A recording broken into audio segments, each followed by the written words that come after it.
systems to make Google Assistant more accessible. Matthew's dedication to the project was incredible, and he personally recorded more than 1,600 phrases in under 24 hours. So Google was so impressed that they sent a Toronto film crew to Matthew's home here in Tillsonburg. Matthew was then selected to meet Project Understood's creators in California. Matthew has an impressive history of advocating and volunteering. As some may know, he was the Town of Tillsonburg's 2017 Citizen of the Year, and he received the Duke of Edinburgh Gold Award from Prince Philip. Matthew has worked at Sobeys for 17 years and volunteers for Meals on Wheels. He often speaks to school children and advocates for those with Down syndrome.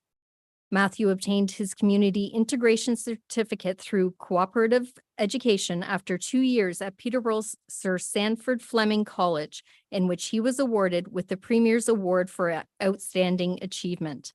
With that, please join me in congratulating Matthew on receiving the Tillsonburg Accessibility Achievement Award. Can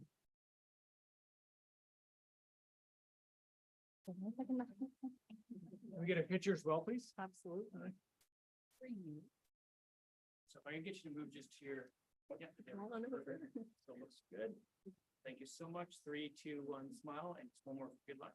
1, 2, 3. Here you go. Thank you. Thank you.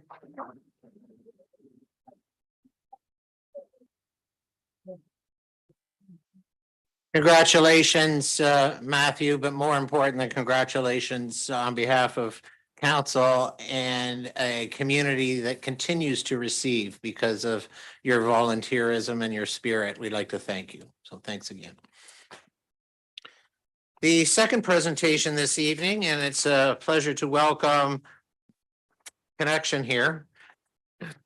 John Verbakel and Diane Peacock, who are going to make a presentation regarding pickleball courts. Welcome.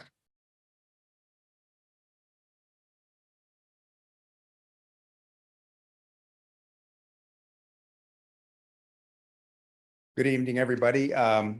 Mr. Mayor and members of council, thank you very much for the opportunity to make this presentation to the group. And I'd also like to acknowledge that we have our own cheering section back here. We have members of Tillsonburg's pickleball and tennis community who are here to back us up as we go through our presentation. And I have a slide presentation that's up here, and I'm going to loosely follow it more or less just to keep me focused. And then after I make a short part of this presentation, then Diane is going to take over, and then we'll take questions after we're through. So having said that, I would like to just cut to the chase and say the reason why we're next slide. I've got my slides going here, but that we're here asking for the town of Tillsonburg to construct 6 to 8 dedicated pickleball courts. And I mean, the number is just a number that we're throwing out there, but we can give a little more educated information about that later on if that's necessary. And before we embarked on this presentation, I thought that I would have a look at the community strategic plan, which certainly as a citizen, I'm really fortunate to be able to have a look at, just to because it's so transparent. It makes it very clear to all of us what the town vision is and what the mission is, and also what our values and goals are within the town of Tillsonburg. And the reason I looked at that was to see whether or not what we were asking for aligned with what everyone, all the stakeholders have indicated is important. And looking at the corporate goals, as you're all aware, there's 5 broad areas within which these corporate goals exist. I was happy to see that within the community of Tillsonburg, we would strive to offer all residents the amenities and services and attractions they require to enjoy a balanced lifestyle. So I thought, right on, we are certainly hitting that goal. And then next slide. And then looking at the strategic directions, of which there are about a dozen, and you can't read them on the screen there. But I did go through them and found that there's at least 6 of them in there that also align very closely with what our ask is. And just to make that a little bit bigger, we go to the next slide. Thanks, Laura.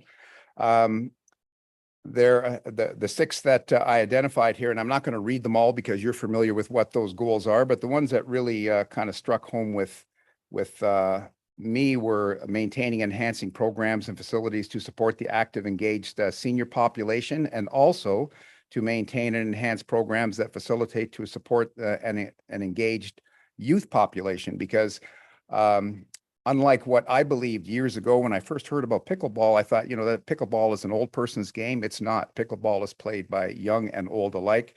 And moving on to the next slide. Pickleball is one of the fastest growing sports in North America and Canada and the United States. And the reason why we're asking for these pickleball courts, because in a town like Tillsonburg or any community in Ontario, if we know that people like to play baseball and softball, so we have ball diamonds. We know that people like to skate and play hockey and play ringette and play broom ball, so we have arenas. We have tennis courts because people love to play tennis, and I could go on and on and on. So to serve those needs. So we don't have any dedicated pickleball courts in the town of Tillsonburg. And I guess we need these pickleball courts to address the exploding need for or the demand for this sport in the town. And another interesting fact when looking at pickleball courts, and I'll show you a couple of slides in just a second, is that when you look at the footprint of a tennis court, which is 60 by 120 feet, and that's not just the court, but that's the court and the area around the court to allow for players to be outside the court to go for balls and so on. You can fit 4 pickleball courts on the footprint of a single tennis court. So in terms and pickleball is usually played in doubles. So you can have 16 people playing on the same court where 2 people are playing singles tennis or maybe 4 people are playing doubles tennis. But that's all getting into a little bit of detail here. So going back to our strategic plan, we want our town's life and wellness options to reflect the values of our community plan, and that's why we're asking. And so moving on to the next slide, we thought, okay, let's make you a little familiar with where we play pickleball in town right now. And the next slide showing here is where our tennis in combination with pickleball courts exists. And there are 3 tennis courts there. That's the approach. And as you get close here, you can see that the pickleball courts, this was on a Thursday morning, probably about 2 or 3 weeks ago. People playing pickleball, and here's just another angle of people playing pickleball on these courts. And the next slide is a little bit of a video, so we'll see if this one works. So you can try that one, Laura. Pickleball in action.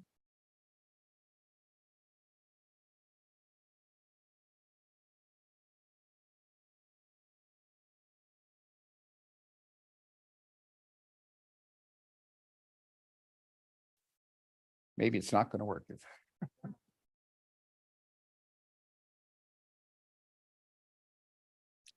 It's action shots. This is the stuff you really want to see. Yeah. So this is the video which I have on my computer, but I'm not going to hold. It's too far for you to see it. So we're going to skip over that. But it actually showed you everyone in these pictures for about a minute or 2 playing pickleball with a little bit of commentary. So we'll skip over that and go to the. Whoops, that's my okay. It's. And the next slide shows you, I just thought I'd put a couple of slides up there to show you what our vision of what some dedicated pickleball courts could look like. And there you can see 6 on that slide. And that again takes up a footprint of about a tennis court and a half. And on the next slide, you can see there's pickleball courts in another area in the province, but again, you can see that we have ball containment, small fences in between, and much smaller footprint than what we have for tennis courts now. So having said that, now I'm going to pass the microphone over to my colleague Diane, and Diane, you can take over. Oh, thank you so much. I really appreciate this opportunity to speak tonight. And I am really grateful that I have a huge support team behind me, because this is what I'm about to present has not been done in isolation. And I can guarantee you there's quite a community behind us. I started playing pickleball about a year ago because of the good work that Stonebridge had done. And you know that because Stonebridge has been a leader in pickleball, mostly for the senior population, the emphasis on health and wellness for seniors. So Abby Malott has been nothing but amazing to do the work that she's been doing. And in fact, she would have been here tonight if she didn't have any prior commitment. So Abby and I have been talking lots lately. In fact, I'm a volunteer for the Multi-Service Center to set up courts in Cortland because there are no courts in Tillsonburg to play pickleball. So everything right now has to go out of town if we want to play at all this winter. So that's a fact. So as John was saying, it is the fastest growing sport in North America. Not only is it a game for seniors, it is much more than that. In fact, the average age in North America is 44 years old, right? My grandchildren love playing, that's for sure. It's in the schools. And now they're also talking that they're looking at this as being a support for the Olympics in 2028. It's going to explode if that happens. We are behind the 8 ball in our town because we don't have it. So initially I started, I couldn't find anybody to play with because every other day we share the courts with the tennis people, which is absolutely appropriate for, and actually we always feel kind of bad when we're taking over the tennis courts. Honestly, we do. So it's kind of like, where do you start? So the fact was you could go every other day, right? That's how it's set up. So you show up, there was nothing organized, no way of knowing, well, how do you even play this game? There was nothing. So I decided to start a WhatsApp app in which it got some people signing up, and that was some of the work from Stonebridge. And then we word of mouth got saying, yeah, I'd be interested, add me. I have contact over 50 people now, 50 people from May 16th, 2022, from the moment that started. So the interest is just gaining momentum.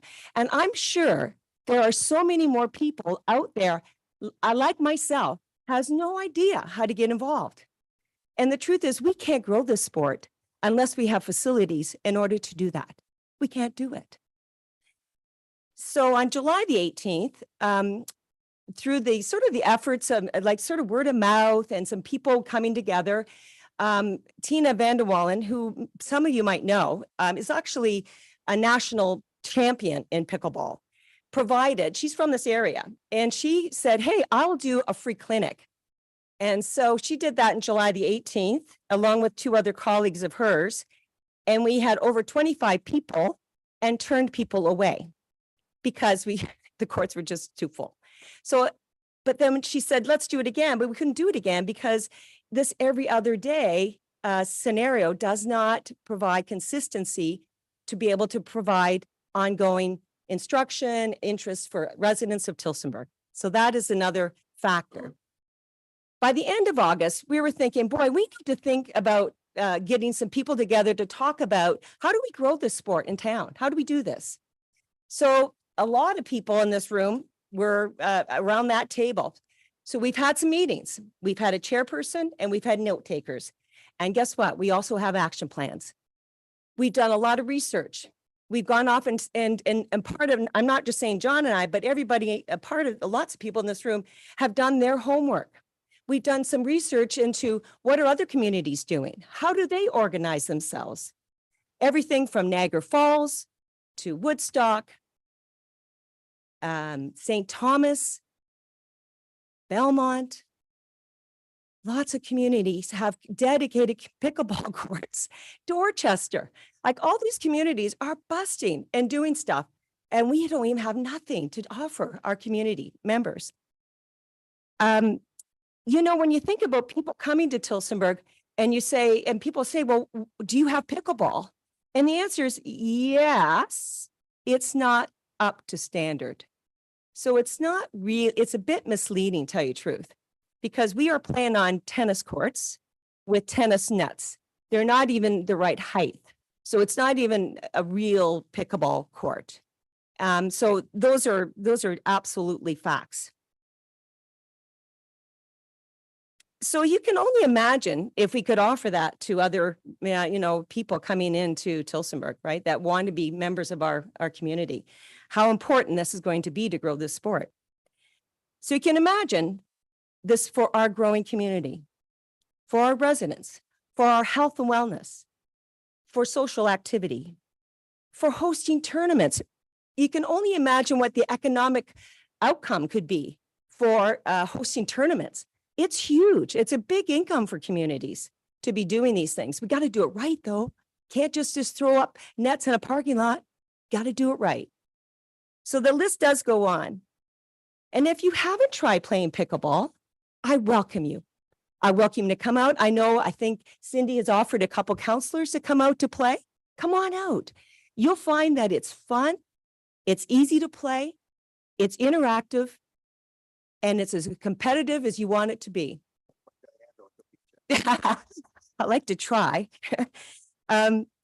So with all that in mind, I think what I'm thinking is that what our town needs is a partnership. We need a partnership with our loosely formed association, with Stonebridge, our great partner, and our town. We need this partnership to create something that's going to be something we can be proud of and something that we can all play. Can you imagine how much fun that can be? So we're asking for 6 to 8 dedicated outdoor pickleball courts. And we need your help to make this a reality. Thank you. John and Diane, you're prepared to accept questions? Absolutely. Okay, excellent. Are there questions from members of council? We'll start with the Deputy Mayor Barris, please. Thank you very much, Mayor. Through you, Diane, the dimensions of this compared, I want to get a visual. I know the dimensions of the tennis courts that are there now. Yeah. Compare that to this dedicated. Do you want double, triple, quadruple for square footage? Well, I think what we want to do first and foremost is not to interrupt what we got there. The Okay. tennis court people, and there is representative here tonight, which I think is fantastic because we do not want to jeopardize that sport. That's not, it should be not being competition. So given that, I'm going to turn this to John because he has figured out the math piece on the dimensions pieces, right? Do you want to? Yeah, I'm just looking to see what sort of footprint Yeah. will be required to give you what the ask is here. So the footprint, we're asking for 6 to 8 pickleball courts. And as I indicated, roughly the footprint, so you can fit 4 pickleball courts on the footprint of a tennis court, which is 60 by 120 feet. So double that, and you've got enough for 8 pickleball courts and enough to have, can we go back to the last slide? To have a ball containment areas between the courts and so on and so forth. And a lot of these issues as well in terms of just the logistics, and this is maybe getting into too much detail, but pickleball courts also have to be sort of constructed in a north-south fashion as well. So you're not looking into the sun or, those sorts of things. So, I mean, personally, and we've talked about this, I don't know if you're looking for suggestions for locations, but we used to have tennis courts that were reclaimed and are now horseshoe pitches right beside the current tennis courts, which could easily become dedicated pickleball courts. And I think be used and I don't want to offend any horseshoe players in here. But I know we haven't seen those pitches used very often, but certainly we could make good use of them as pickleball courts again. So make that and again, that's just one area that we thought of. Yeah. Councillor Esseltine, then Councillor Parker, please. Thank you, Mr. Mayor, through you to our presenters tonight. So I'm wondering, is pickleball strictly an outdoor sport or is it also an indoor sport? It's both, Penny, and why like Stonebridge, so they have done a lot of work trying to find indoor courts for people to play in. And so now they do have like the high schools. So they have a really good partnership with the high schools, and we see that to be an important piece to it. But they can't find any courts now, so they're like Monday afternoons. It's in Cortland, and Abby's looking all over the place to find courts. But she said, honestly, my mandate really is seniors, and we see this to be beyond that. So yes, it is definitely played both in and outdoors. Okay, and what would be the length of the season then? Is it? Oh, well, outdoors is until the snow flies. Okay. Yeah, and we will put gloves on and keep playing. But also, so you know, sometimes spring gets kind of crappy. Yeah. So we're looking at sort of April, May, not really great to be outdoors. So that's kind of an indoor time, tell you the truth, Okay. until we can count on the weather being consistent. Okay. So if there was any way to find somewhere in town, that would be like I go to play in Elmer, I play in Belmont, I play in Dorchester, and Elmer, I play at the community center. Wow. Yeah, Okay. yeah. And we put tape on that and it's all summer. It's all, and then we go in the arena. So people are figuring this out. Like communities are figuring this out. So could it potentially be used then in our community center? I think it could be. Again, it's about the will. Mhm. The effort put into what are the possibilities. Mhm. Yeah, I think that could, I don't see why we couldn't. Okay. Yeah. Is there any kind of a fee for participation? At this point, there isn't. Some communities have created associations. And that's like, say, for example, London or St. Thomas, Mhm. and they have a membership with the Ontario Pickleball Association for very good reasons. One is because they are a wealth of information, but they also provide liability. So there is a really good, there's a good impetus to be part of Ontario Pickleball. Okay. Okay. And so what I want to say to that is there is membership to that, and a portion always goes to Ontario Pickleball Association to cover that. Okay. Okay. So in Tillsonburg, then you're talking up outdoors by the tennis courts is a possible location. Indoors is a possible location. Has there been rumor about pickleball courts in Baldwin Place? I don't know if I heard that. Yeah. I think they try to play there. Okay. And I know there's some folks here that are from Baldwin. Okay. And I would say it's the ceiling's low. It's really, it's again, substandard, not regulation size. They kind of make do because there is no other. So, yeah, so that would be truth. Yeah. Okay. Okay. Thanks very much. Yeah. Counselor Parker, please, then Counselor Govesi. Through you, Mayor Molnar, to Diane and John. First off, thank you for coming to present tonight. Very, very informative presentation. The first question that I have is, have you guys reached out and talked to any town staff in regards to your ideas so far? Absolutely. So we have done that. We have talked to Andrea, the program's manager, as well as Julie.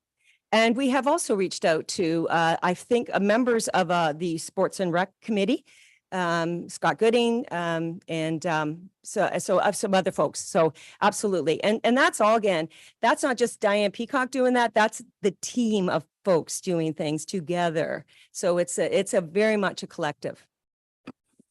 Thank you for that follow-up, Mayor Molnar.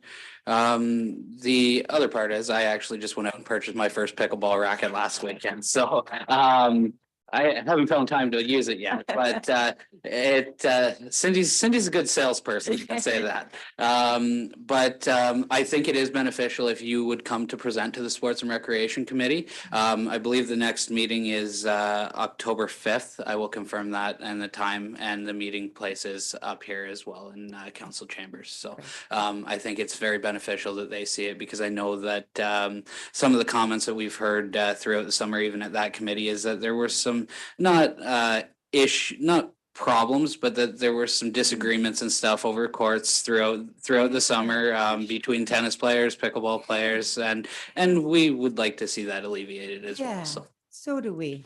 Yeah. Counselor Govesi, please. Thank you. Through you, Mr. Mayor, to John and Diane, thank you for the presentation. Pickleball is fast and growing. I even see it when I go on vacation. I have a couple of questions through you, Mr. Mayor. The first one is, can the squash courts be used for pickleball? Oh, I don't know. I don't know the dimensions of a squash court. I mean, heck, sure, if it could fit it. I just don't know. That's a good question. I would, too small? I don't know. Good question. Thank you. I was just curious, thinking about indoor spaces. I used to be a squash player and was thinking if we had the space that might help alleviate some of it. 60 by 130 or 60 by 30 feet is what you need. Again, for the court and the outside area outside the court. Yeah. And height is another issue, because, yeah. Okay, thank you. I was just throwing that out there. If I may continue through, Mr. Mayor, have you done any cost analysis of what this might, about what 8 courts may cost? We've done some very little, but some, absolutely, because we did try to say, well, how do we do this? How does this happen? There is a community that's the similar size as Tillsonburg, Brock. And they just put in 8 dedicated courts. Is that right, John? Yeah. Is it 8? Yeah, 8. And I think they were in the neighborhood of 200,000, something like that. Yeah. And to assist us all, 200,000 for 8 or for courts. 1? 8 They courts. got a heck of a lot better deal than Chatham Kent did then. Yeah. Yeah. That's, we saw we have actually a copy of their budget. Yeah. And the breakdown. So we've done some research into that. And so I feel like some of that work cannot be done in isolation without leaders of this community as well. So, how far do you go into that research without having someone be part of this discussion? That's, with all honesty, that's why we haven't done a lot of that. Yeah. If I may continue through you, Mr. Mayor. Oh, that's absolutely a fair comment. I think there's a resolution coming on the floor that would see this go to budget, which at that time it would be thoroughly explored. I have one final question through you, Mr. Mayor. Have you reached out to any organizations in town that may want to name the pickleball court and help provide some funding assistance in that manner? We have not. And part of it is because we're so loosely organized. When you think about, we got together as a group the end of August. So it takes time to be legit, to have credibility, to show that we have, the backing behind us to go forward. And I think that's a fair question. I can't imagine why a community organization that wouldn't. However, I think we need to do our due diligence. Thank you. That's something that certainly can be explored, moving forward, because partnerships are always valuable. Thank you. Councillor Rosart, did you have a comment? Thank you, Mr. Mayor. Hi, Diane, John, thank you. I've been over there a few times, but they're always playing tennis. I've never seen a pickleball player. You need to come out then. Yeah, you're on the wrong day. I am. Years ago, they used to have to pay to go there and play. Now I know that's been discontinued now, and I don't know if there's keys to the place to lock up or unlock, or is there any of that there now? There is no lockup. I feel that though, I know some of us have got there first thing in the morning, and there's, quite a bit of garbage, and that there's been activity. Probably youth. I'm not, no pointing fingers, but I'm just saying stuff, right? And so I honestly believe that if you're going to do this right, that's a good area, because more eyes on that situation and people playing there, the better, right? For this whole, for the community center and surrounding area. So, but at this point, we don't pay anything.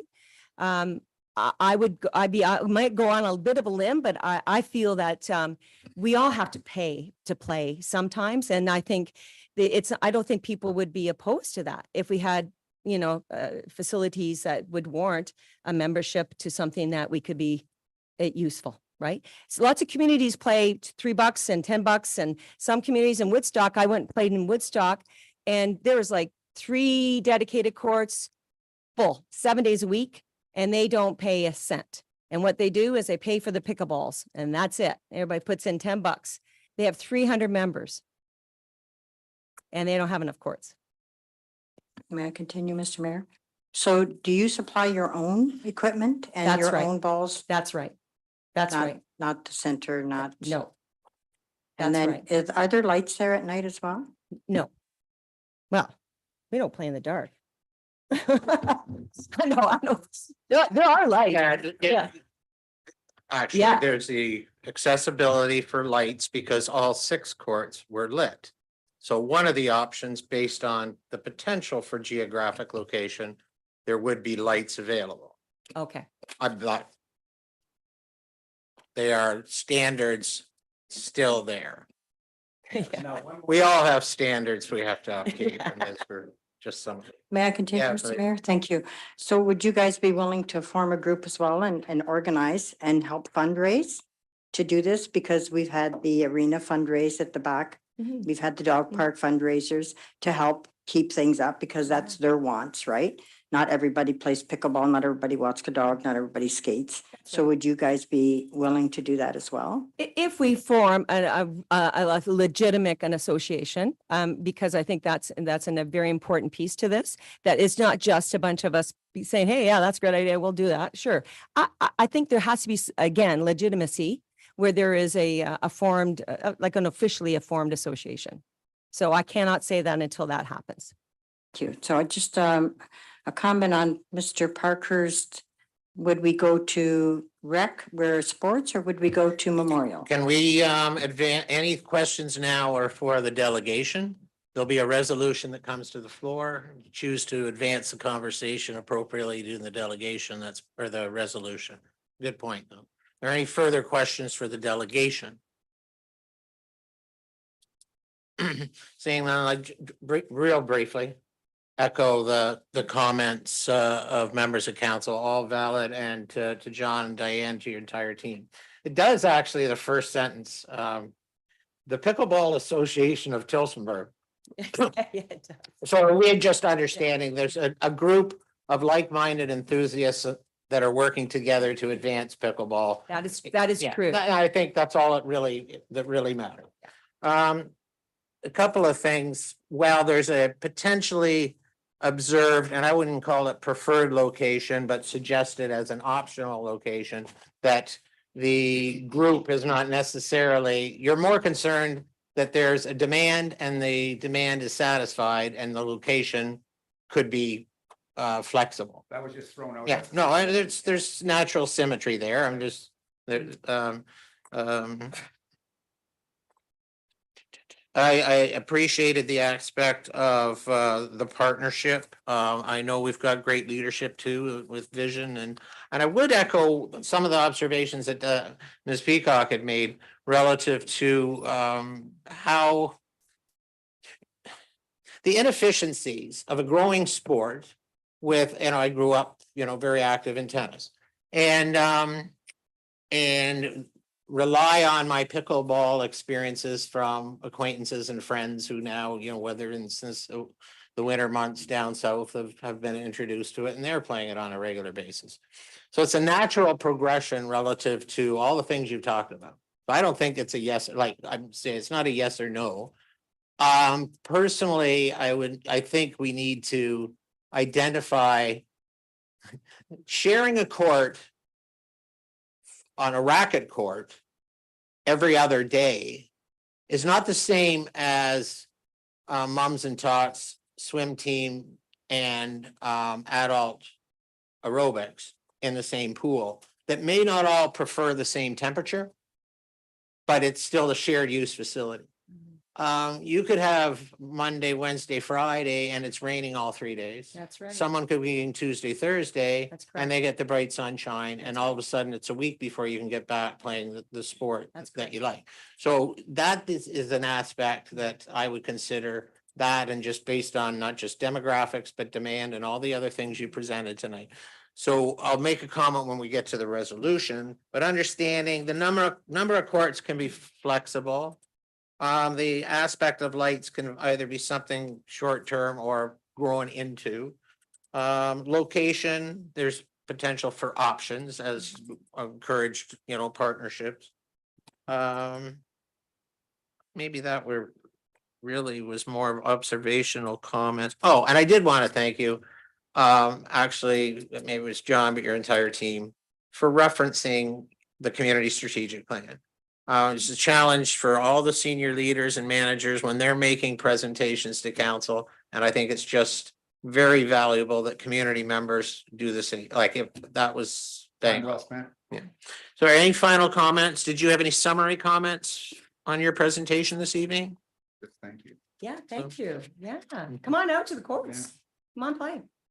Oh, I did have a question, final question, because it was the reference, and I think Counselor Esseltine, I think, picked up on it, and maybe Counselor Rosart as well. Because originally part of this and discussions we've had prior to tonight had to do with surface. And that the surface, a proper pickleball surface is or should be different than the tennis court surface. Did I read that correctly? You know, I'm not sure of that one. Okay.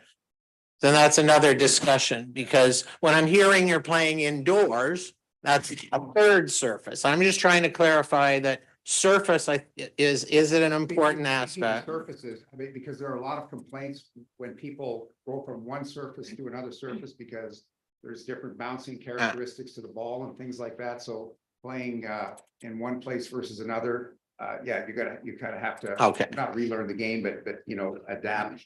These are Grand Slam events going from clay to hard court to grass. No. Okay. Okay, no, I think there's an important aspect to that. And you can play it on a hard floor as long as you're protected from elements and you have the height. That's right. Okay. That's I'm right. sorry for that late Yeah. question. I'd written it down. Thank you. Mhm. Anything further? Oh, thank you very much. Oh, I ask for your patience, because this is a delegation. So are they with your group? no.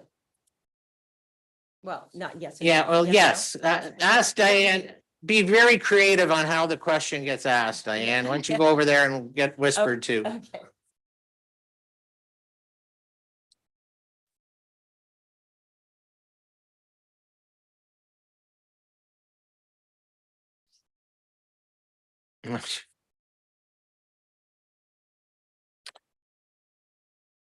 Hey, Diane, that'll be your.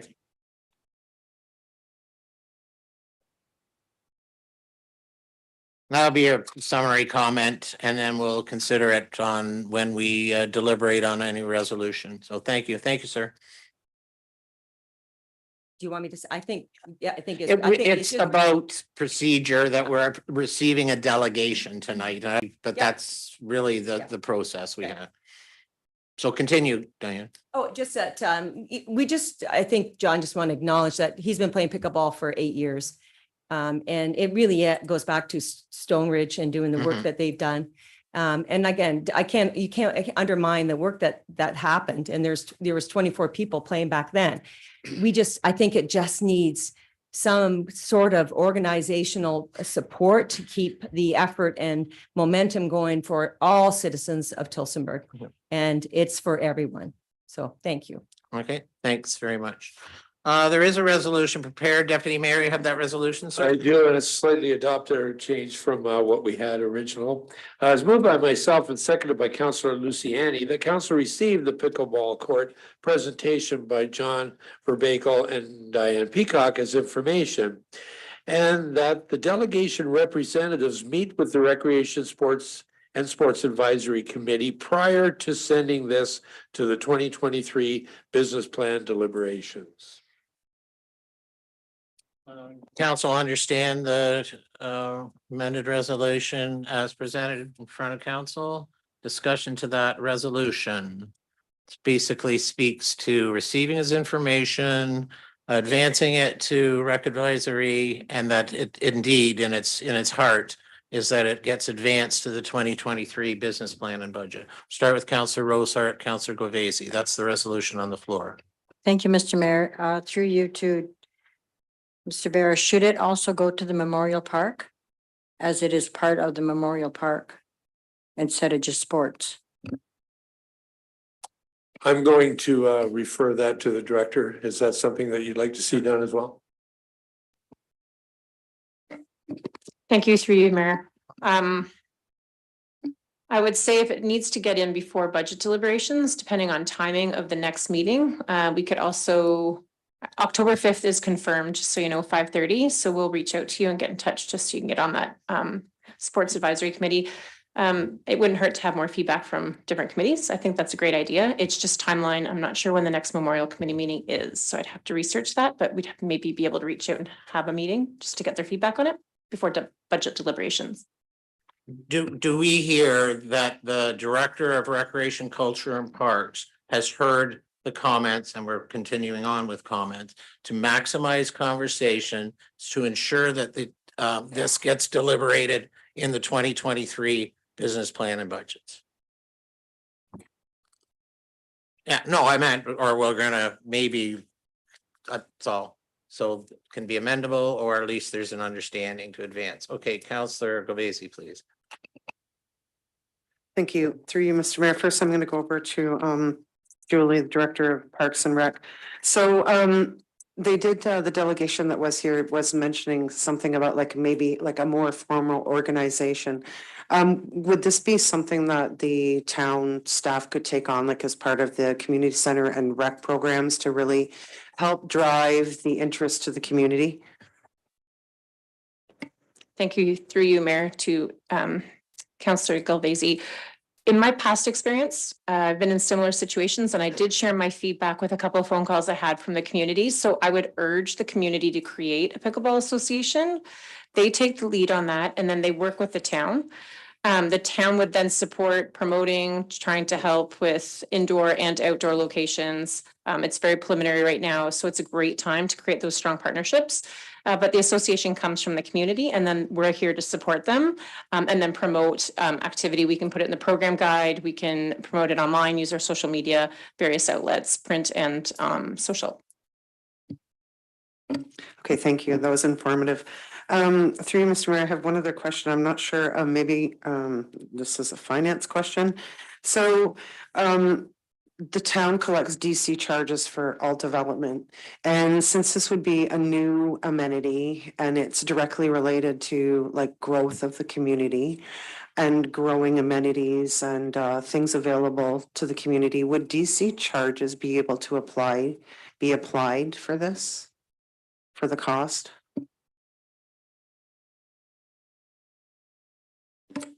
Through you, Mayor, I'm going to take a crack at this one, but the DC charge study would have had to identify pickleball as a priority project in the upcoming years. So I'm not sure if it is identified, but that's my understanding on how the DC studies funding could support the project. Yeah, I don't remember it being identified, but I thought I'd try and sneak it in there anyways. Maybe that's coming up for review at some point in the future as well. I believe process starts in 23. We finished in 24. And the relative to community type facilities like recreation parks and other things like this would be a community benefit charge, not a development charge, because the provinces in the last DC application separated that out. But it's a very good point. And I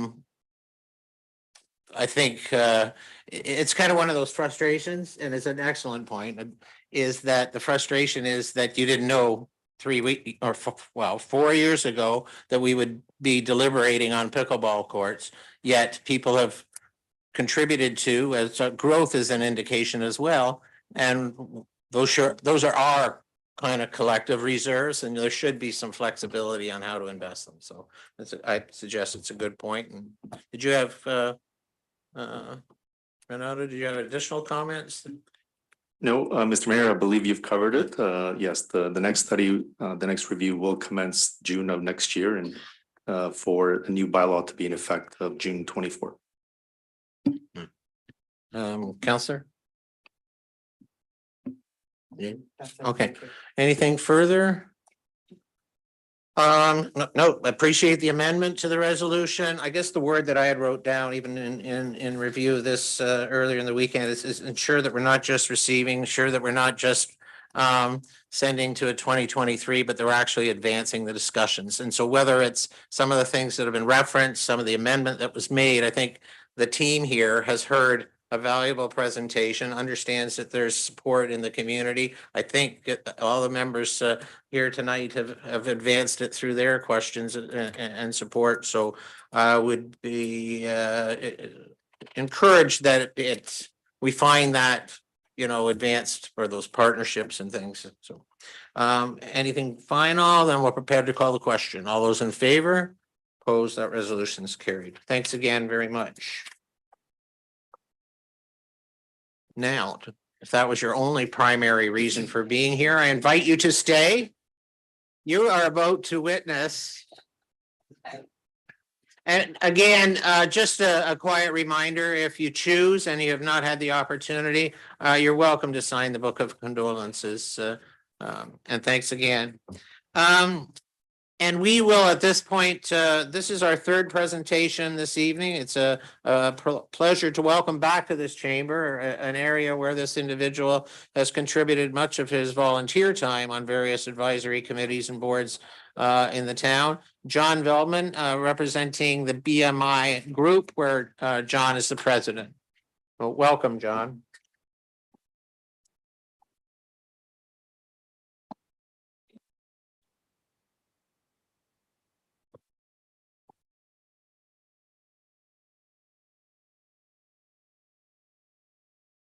Yeah. I'll just wait for a little bit. You want me to- Here, just you Yeah? be patient. Yeah. Yeah. Maybe. Oh, I see Matt.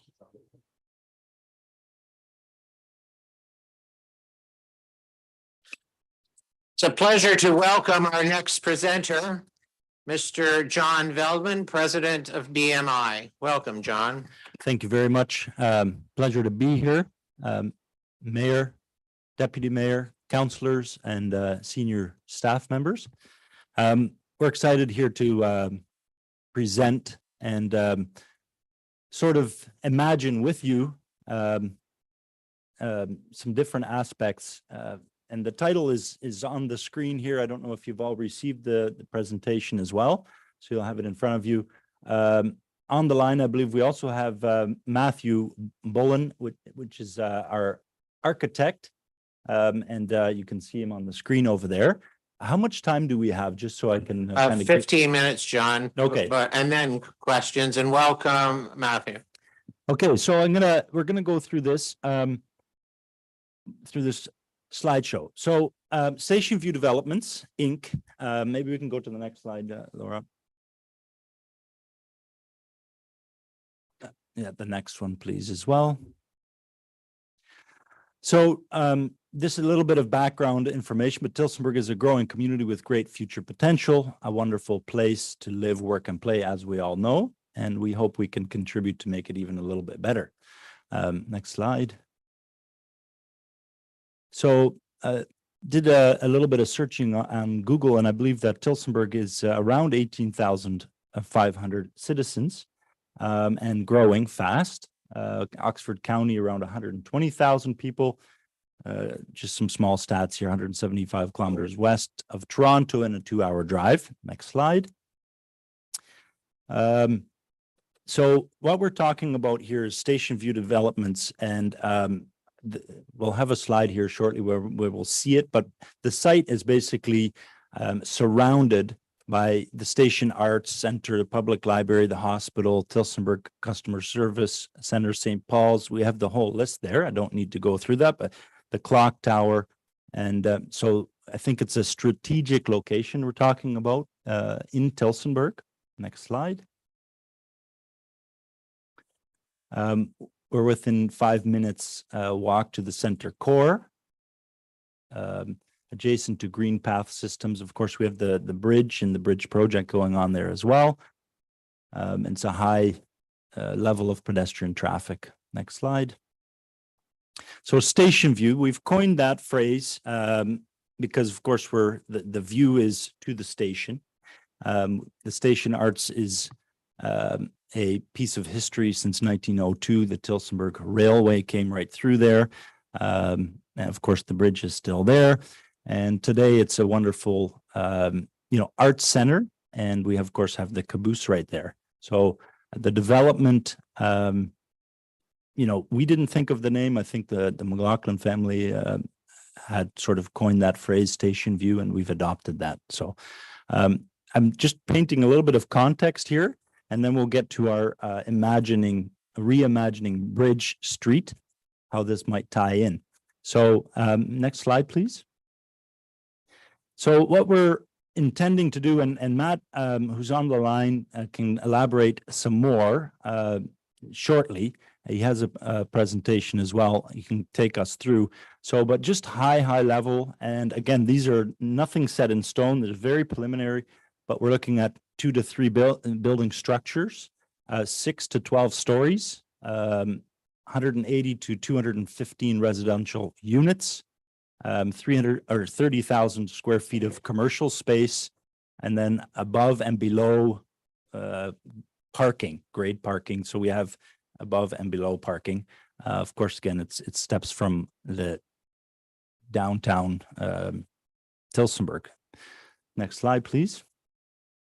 So we're also, our plan is right now to work with CLT, which is a fairly new sort of design, it's not a new design, but a building structure, which is, there's a brand new plant in St. Thomas that has been just commissioned. They're building quite a few CLT, so that's laminated timbers, cross laminated timbers. You have to sort of think of, we've seen some buildings go up in Tillsonburg recently, and one on Tilson Ave. You have these concrete slabs, but it's similar, but now it's wood. So you have to kind of think that in simplistic. So that's our plan. What you get with that kind of look is you get a warm look inside with the wood, and you can really get to some really nice designs as well. So at this point, what I'd like to do is see if we can turn it over to Matt Bullen, and he's going to take us through a bit more of a comprehensive plan. I'm going to get to the reimagining thing, but I just want to give you a bit of context, how this development, and then hopefully the road will tie into this development as well, and we can collaborate and form a partnership around that. Matt. Yes, hello. Can everyone hear me okay? Yeah. Very good, Matt. Very good, Welcome. Matt. Excellent. Thank you.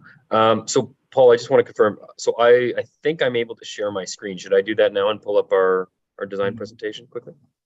Yeah, it's John, but my brother Paul, he's part of our BMI group too. So it's not. Welcome. Sorry, John. Sorry, John. Yes. Architect on the file in Waterloo, and he's done some other projects with us, and we're very excited to have you here this evening, Matt. But we do have your presentation here. Laura's going to put it up. Oh, okay. Can you see it? Okay, there you go. Go ahead, Matt. You're all good. Okay, excellent. So thanks, John, and thanks for everyone for your time. I'm thinking maybe after the presentation we just saw, we should just scrap this whole plan and just go pickleball courts over this entire site, but not sure. That's okay, here we go. So yeah, as John said, and as you'll see, the design has evolved as we've been working with BMI Group, and we're very, very excited about this project.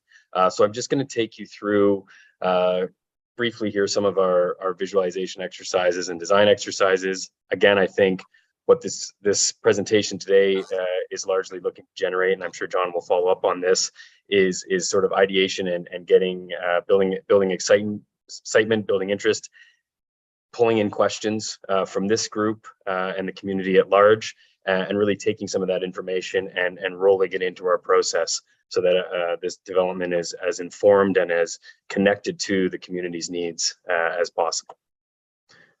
So again, I won't go through a lot of our context. We always like to, with some of our early stage design concepts, incorporate design reference projects. So these are actually built projects, some in North America, some in Europe, but just ones that are really, pushing the boundaries of inclusion, accessibility, and pedestrian and public engagement in sort of downtown core areas, and also, as you can see, adding much needed residential units that are affordable.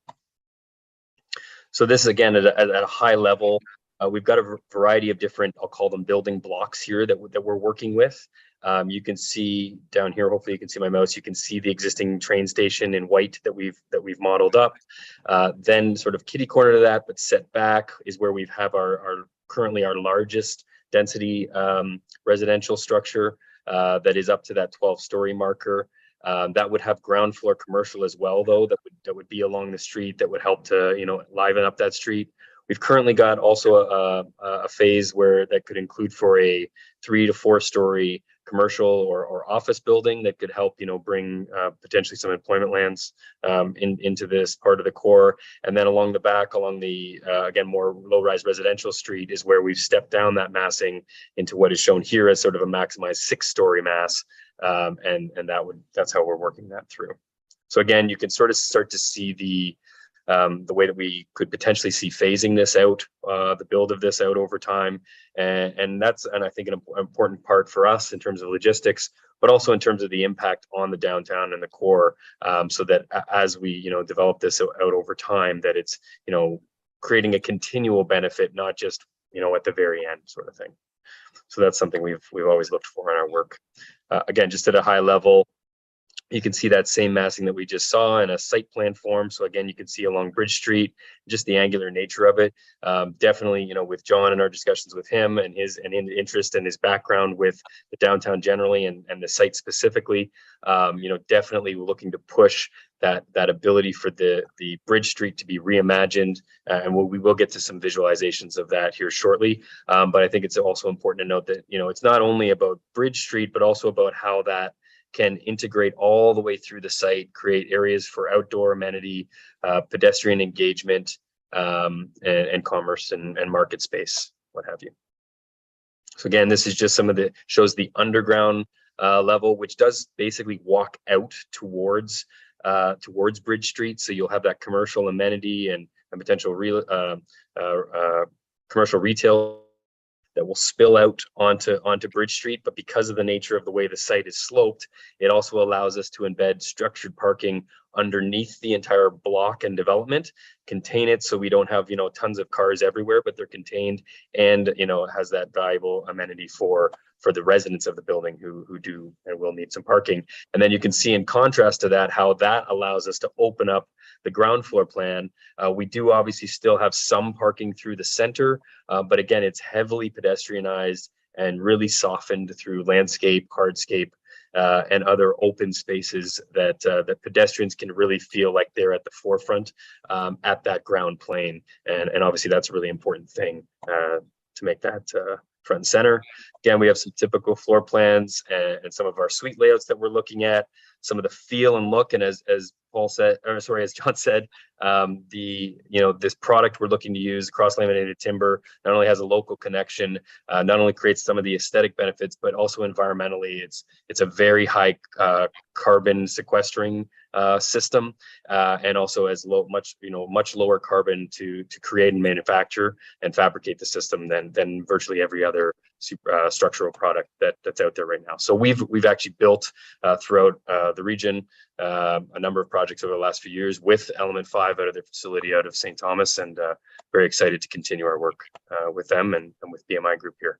So again, I'll just give you some, just to close out here, some final what we call vignette views or 3D views that try to give you a sense of what it may feel like down at the ground level. Sometimes looking at these models or 2D drawings, it's a little bit harder to tell. So the first, we've got 3 different views here, and I'll sort of take you through them. So one view would be, up by the train station, sort of looking at that intersection between the large building and the commercial building, looking through there to see how the site is working there. The next would be at the corner of Bridge, kind of looking back. And then the third view is out looking through kind of between all the buildings to see that courtyard condition between them all. Again, just to give you that sense. So this would be that view. And again, we've pulled off some of our reference images here about what that streetscape along Bridge could and would feel like, not only with the potential for, market stalls and then that pedestrian space along here, but also the ability that then for it to rise up, create some pedestrian open space that can actually take you up and around to the building. Now, I should note that the street will and does gently slope up from both sides, so that there will be a fully accessible barrier-free path of travel up and around the entire development. This would just be one area that there would be basically a convenience set and platform that could still have accessibility for seating at the bottom and top, and then you could move around it obviously from that way. The second view, again, from the corner of Bridge, where you can see this would be the train station to your left. We are really looking into a number of different, again, sustainable and engaging design strategies for how we could And obviously this would, obviously require partnership and collaboration with the town to create, one of the examples is a winter streetscape. And we have some really interesting examples of that and are working on some landscape and streetscape designs for that. Again, pulling off that idea of utilizing the mass timber to create that sense of warmth and sustainability. And then again, through the center, you can sort of see, that ability to have that diverse mix of pedestrian, of bicycles, of some vehicles coming through, just to again help foster that accessibility for people to come and park maybe as visitors or as patrons of the marketplace, and as well as obviously lots of greenery and hardscaping to promote the urban environment.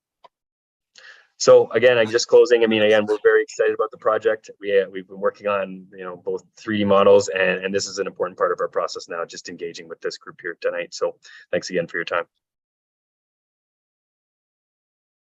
Thank you very much, Matt. So maybe we can go back to the other slide presentation. Again, at this point, it's ideation, and we're presenting the development as, to get some juices flowing, if you will, and to get some ideas going. By no means are the designs set in stone, but we'd like to really work with this group and other groups in the town, and do our proper public engagement. So, but how this, and now we're going to carry on here. So please, next slide.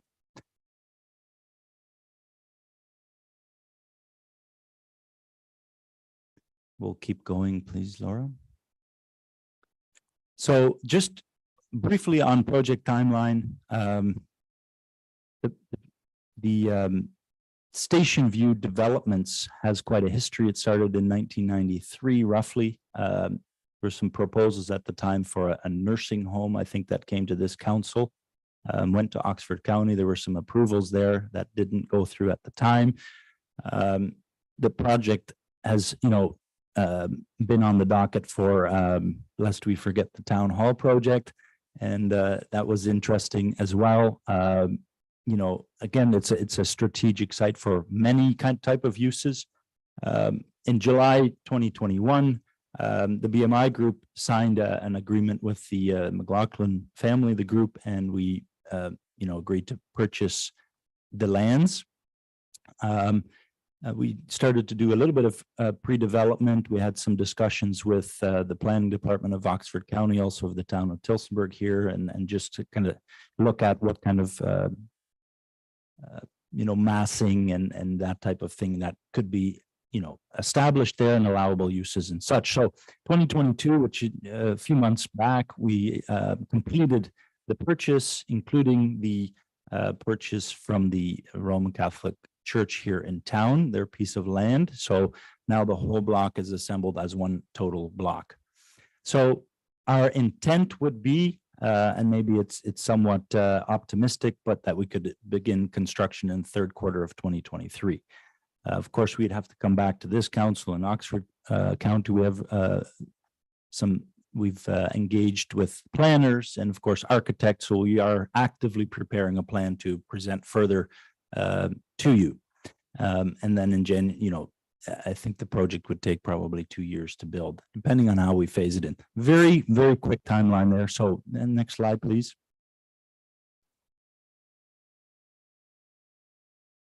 Next slide.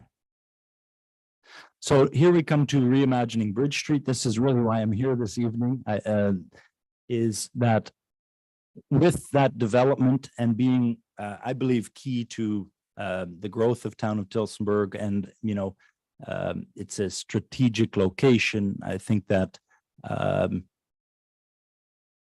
we can, as a town and as sort of a committee, if you will, or a task force, which we're proposing here to create, is to look at not just the development there, but to look at how that can impact the entire town.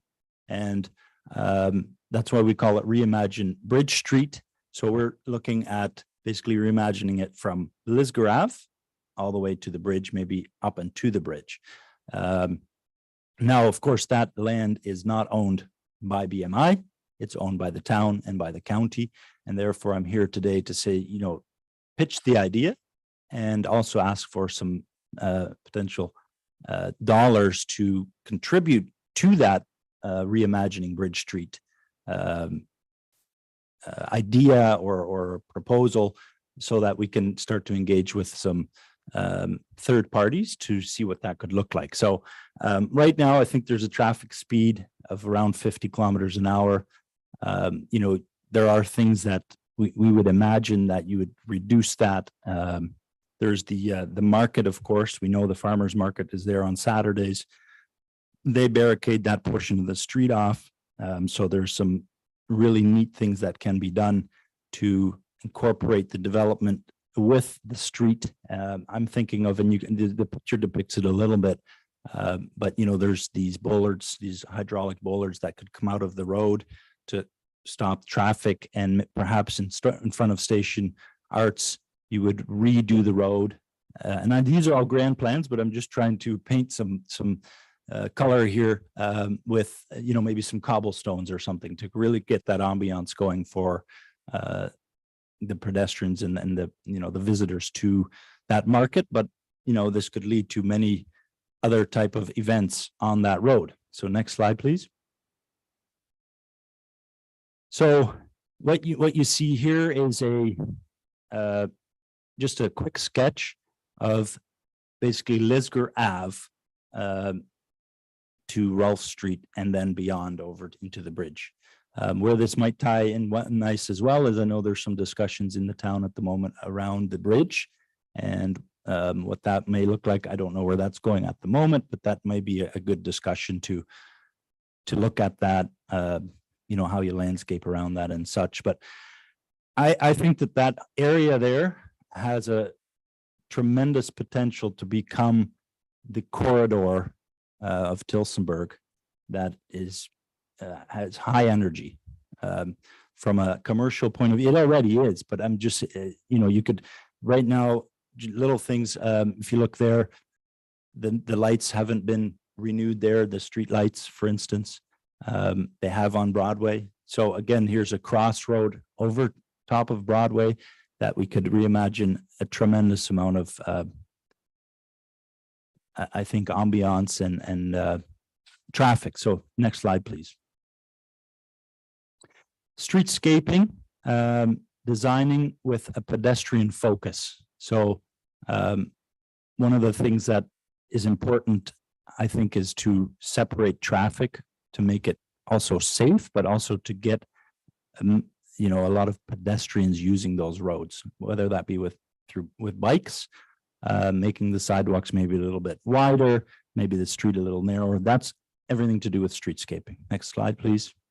I'm cognizant of time here, Mayor, so I just want to, there you go. There you see a diagram there of what that could look like. You have a cycling lane, a traffic lane, another traffic lane, cycling lane, and then you've got some wider sidewalks in a transition zone. Next slide, please. So the proposal to the town of Tillsonburg.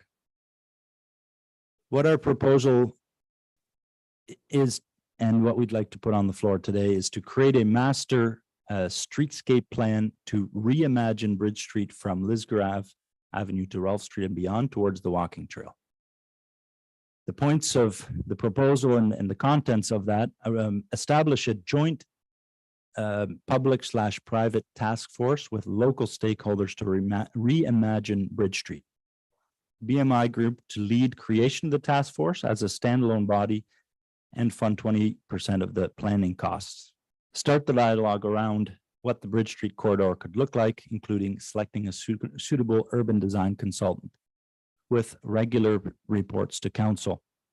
Create an awesome plan that will set Tillsonburg apart once again from other towns in Canada.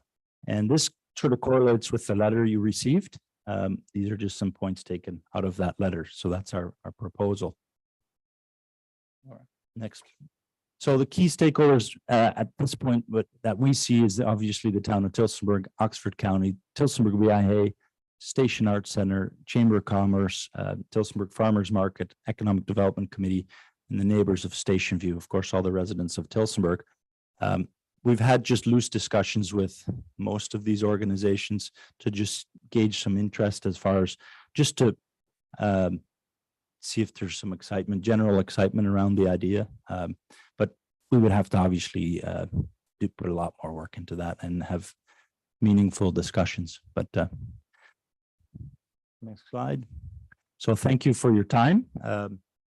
If there are questions, of course, we'll take them. Yeah, we'll open the floor. I just wanted to, first of all, thank you. And I know other individual members or on behalf of council will the same thing.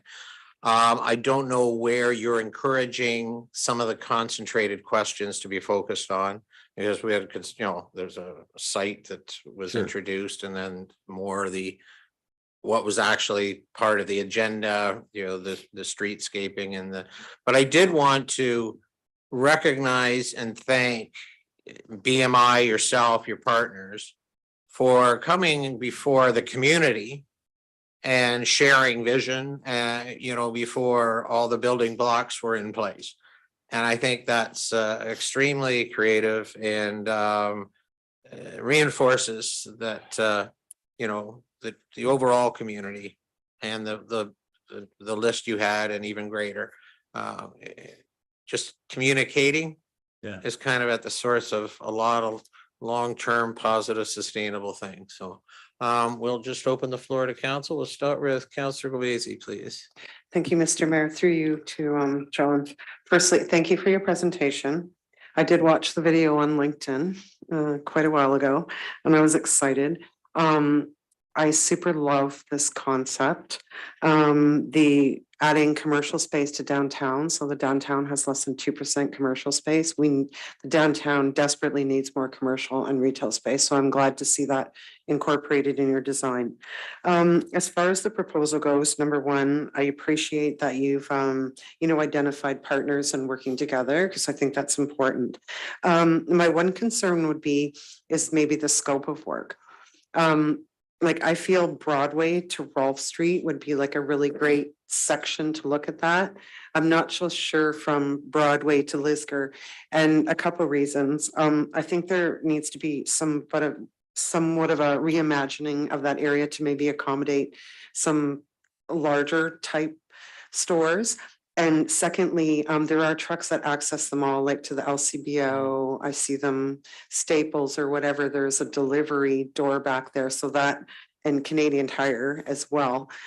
So that area, is serviced by trucks, which would be a bit of a concern to me, just in that section. I can totally visualize it from Broadway to Rolfe, but I do have some concerns about the other part. So through you, Mayor. Please respond. And thanks for your encouragement and point well taken. I think what we could do is break it in 2 phases and look at that and say, well, there's, 2 phases to this that could be looked at together, but separate at the same time. Okay, thank you.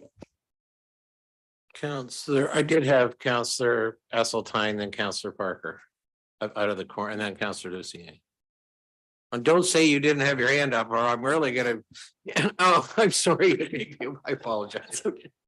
Thank you very much. There are a huge number of really cool things in this proposal. And the first one I wanted to mention was the CLT construction, because 4 of us attended the Association of Municipalities of Ontario conference in Ottawa this year. And they were there, and I actually talked to them, and what they say they do in construction is absolutely amazing. Yeah. It would be amazing to see that in Tillsonburg. So that's good. But the parking, the reimagining Bridge Street, the reducing speed, building up the market, there's just a whole lot of really good things there. So it would be really nice to see this go forward. And you're talking about construction in 2023, possibly, I guess, or potentially. But the one thing too, I heard you or your partner say, affordable residential units. Yeah. Can you speak to that a little bit? Yeah, so that's where we're we've spoken to representative of the town as well and Oxford County. Of course, we all know that there's a major housing shortage and a crisis, if you will. I don't want to speak too much. We haven't fully decided, but there's a blend, very, possible blend here where we could look at, one of the buildings be a condo, and then maybe the back could be rental units, attainable housing or affordable housing. So we're really just mapping that out right now, but I would say pretty confidently that a component of it will be affordable / attainable housing. And there's a range there as well. So without getting into too much detail, again, that would have to go through some public engagement as well to see what, the people in this town and the county would like to see there as well. So we don't want to be the developer that says, look, here it is. We've already kind of thought it all out. Can you please approve? Can we get feedback? By all means, send me an email, and that way we can get some good feedback from, be it yourself or others. Thank you. Councillor Parker, please. Through you, Member Molnar, to John. First off, thanks for the presentation. Very well put together. As Councillor Esseltine said, there are a lot of exciting opportunities in your proposal here. Just starting with the development, seeing increased density in the downtown. I know that's something that a lot of the commercial businesses struggle with. Their employees don't have places to stay close to the downtown. So having opportunities like this, we've discussed it numerous times at the Affordable and Attainable Housing Committee. And I think as you progress, that also might be a committee that you might want to come and speak to. There's representatives from the town as well as Oxford County that's on it. So a lot of knowledge around the table with that committee. So if that's the way that you do decide to go, I think it would be very beneficial to the downtown. So Yeah. And as for the streetscaping and reimagining, I think it's a great idea. So thank you. Thank you, Councillor. And just building and then going to Councillor Luciani, excellent points introduced by Councillor Parker.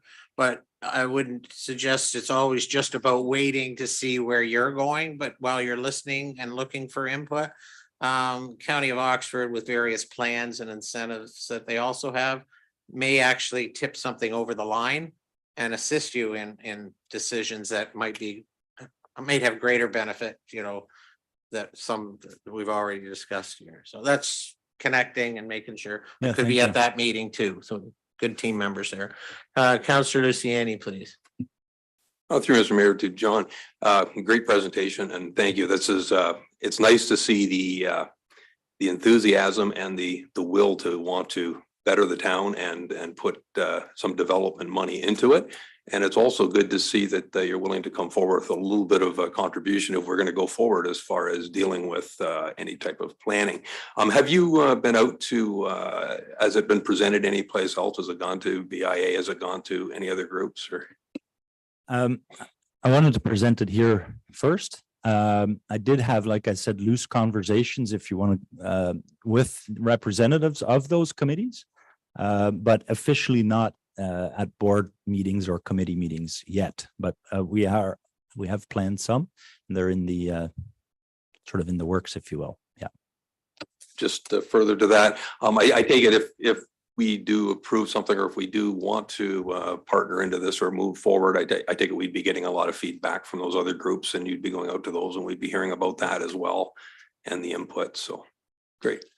No, it's a very exciting concept. And like I say, it's really nice to see some imagination being shown on how we can better what's downtown. It's great. Thank you. Thank you, Councillor. Councillor Rosehart, please. Thank you, Mr. Mayor. Hi, John. How are you? We had a Good little evening. conversation before, didn't Yeah. we? Anyway, it's beautiful.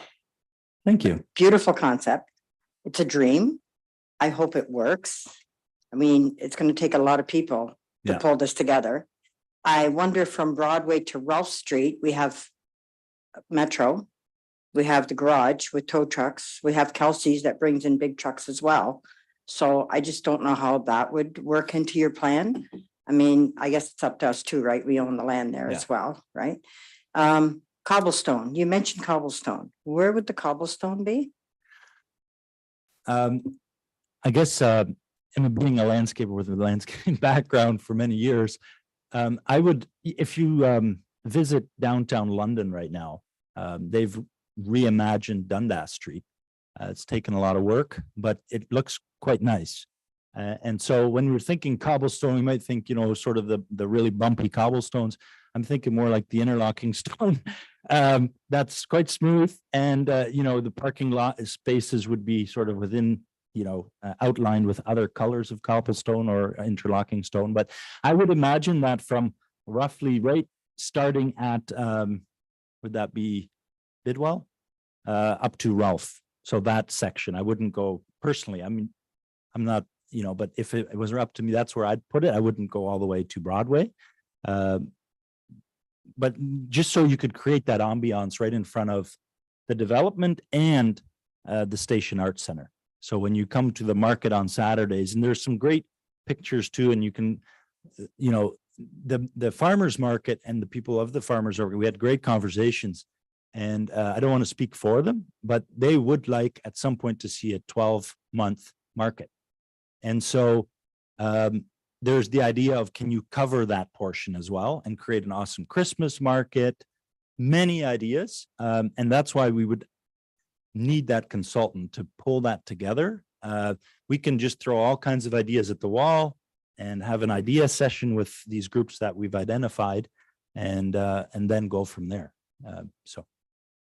Just do a follow-up, Mr. Mayor. Thank you. So this is going to benefit you as your buildings as well as us.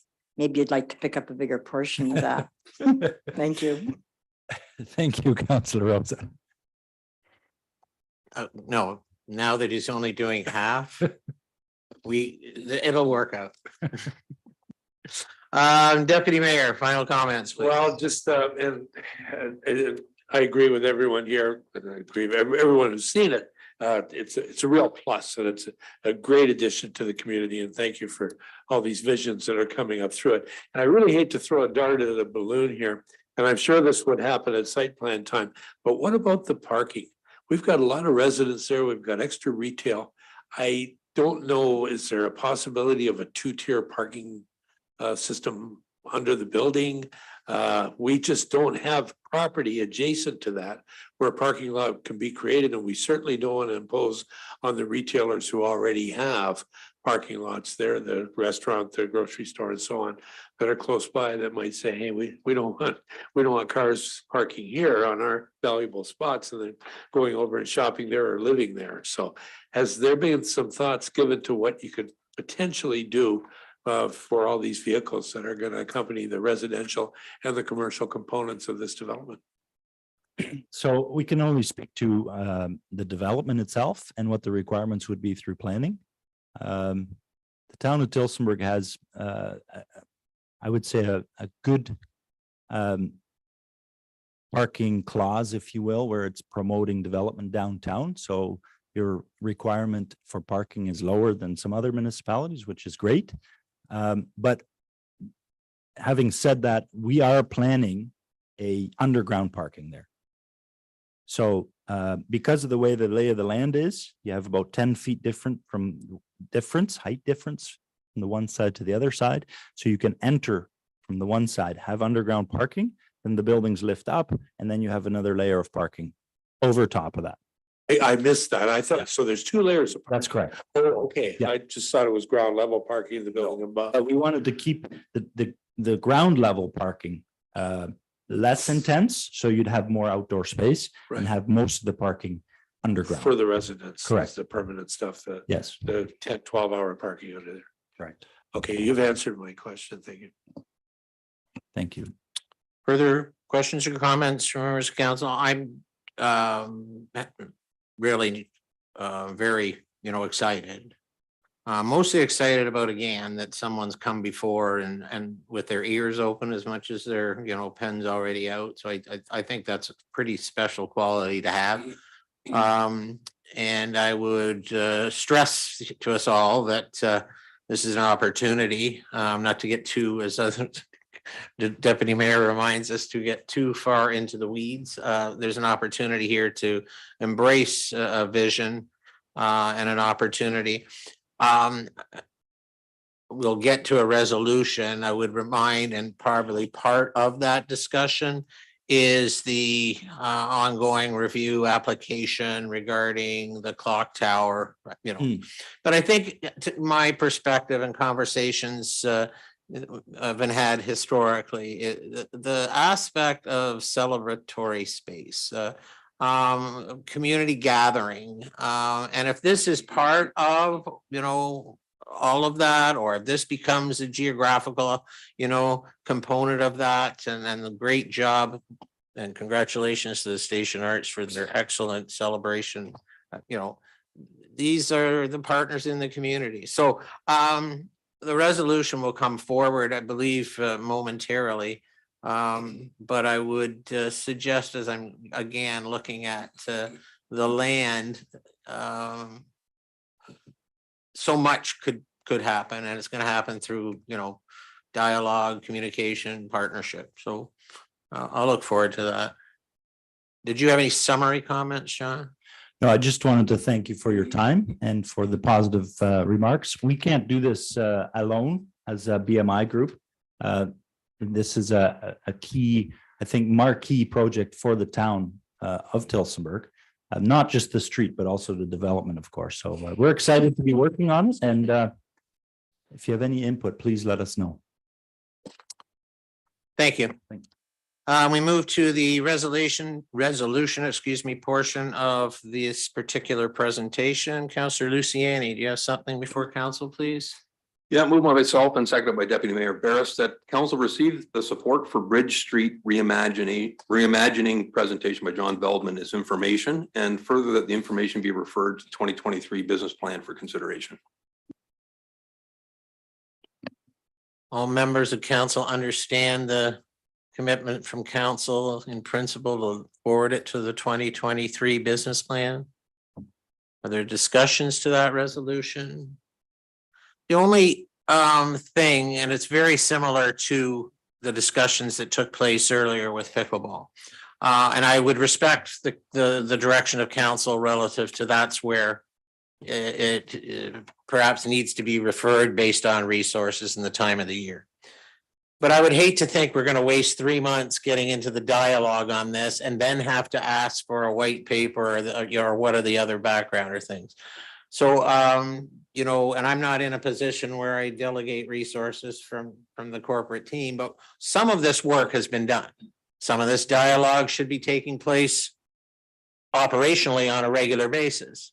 So with, I would encourage that dialogue, without needing to be incorporated into a resolution, is the way that the corporation does business, and knowing that if this passes, that there should be some level of accelerating this dialogue before we get to that, or excuse me, before council gets to deliberate on this item in the 2023 budget.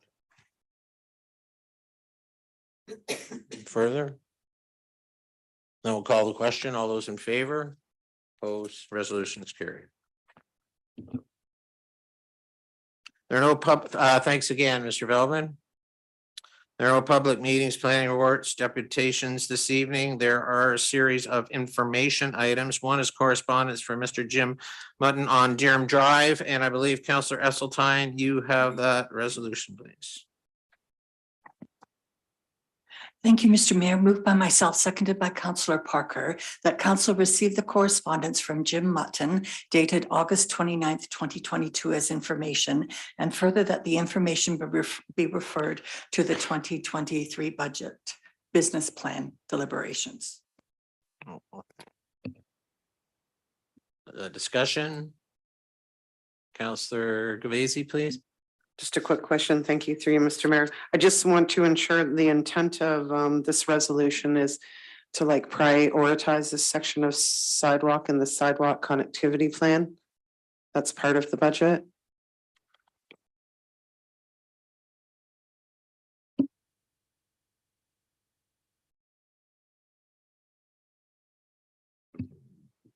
Refer to the 2023 business plan deliberations.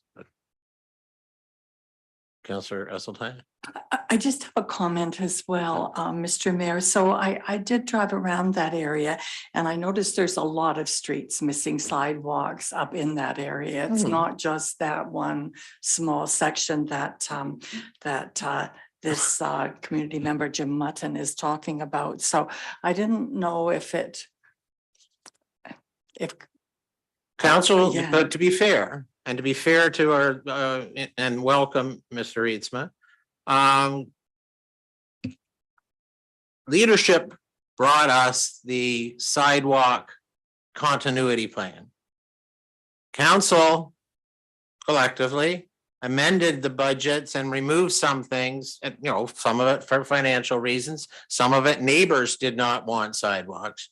So I'm not suggesting that this is because a member, and this member of the community has been had discussions with him and indicated thank you the acting director for the information relative to when it's now, I think, proposed for 2024, 5.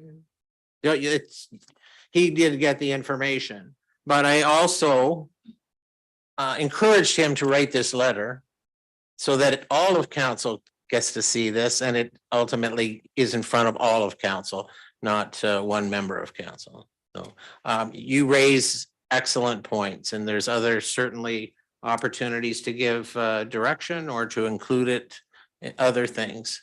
And maybe it's just as something as simple as encouraging an update on the sidewalk connectivity plan as part of the 2023 business plan, which I would suggest is only going back to 21 and 22 and 23 and 24 and saying this is what got done, this is what is left undone. Because I think in real terms, funds we're taking from that to assist with other road projects. Did you want to comment?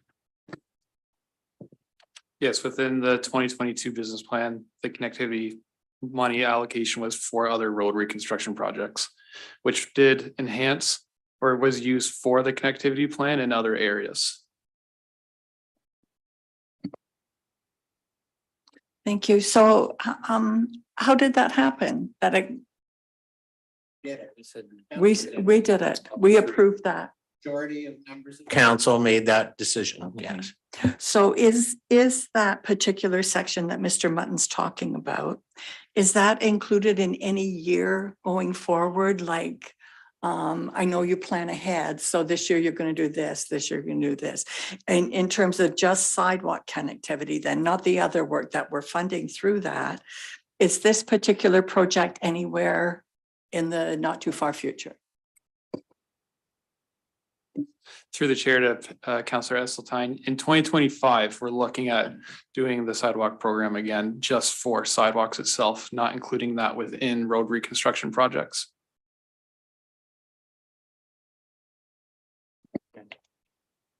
And would that include this particular project, or we haven't identified any specific areas yet?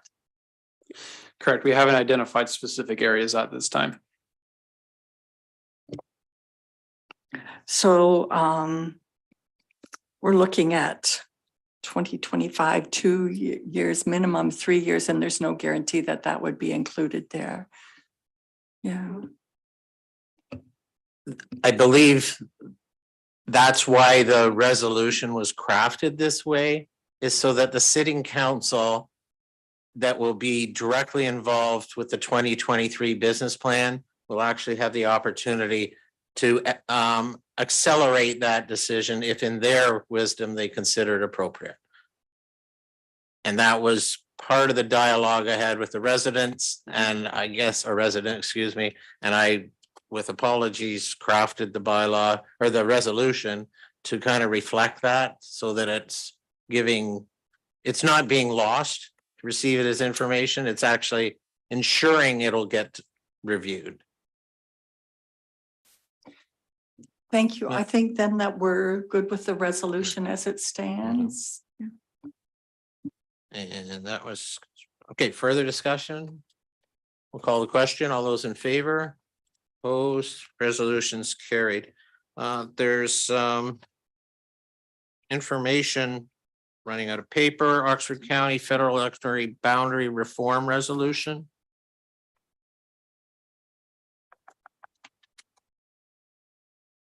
Let's see a resolution. 10.3 is regarding the water and wastewater master plan. Deputy Mayor, would you be in a position to add the correspondence from Oxford, or maybe that is for both of them? It says 14th and 15th. Okay, go ahead. We'll assume it is. Okay, so we're putting these two together? Yeah, I think they are. 10.2 and then 10.3. Okay, it's moved by myself, seconded by Councilor Galvesi. The council received the correspondence from. It doesn't cover the electoral boundary reform resolution. Yeah, they're both from Oxford County, so you're good with saying Oxford County. Okay, received the correspondence from Oxford County dated September 14th and 15th as information. Discussion? Yeah, please. Through you to Shane, the portion about the Oxford County with the water, that council reviewed this earlier this spring. And it was about who does what with water services. This is more about an environmental assessment. I just want to be clear. This doesn't reintroduce anything to do with the responsibilities of Oxford County and Tillsonburg as far as the operations of water and wastewater services. Am I correct? Deputy Mayor Bears, I believe that is correct, yes. Is looking at an overall master plan of the water resourcing for town of Tillsonburg and greater Oxford County areas.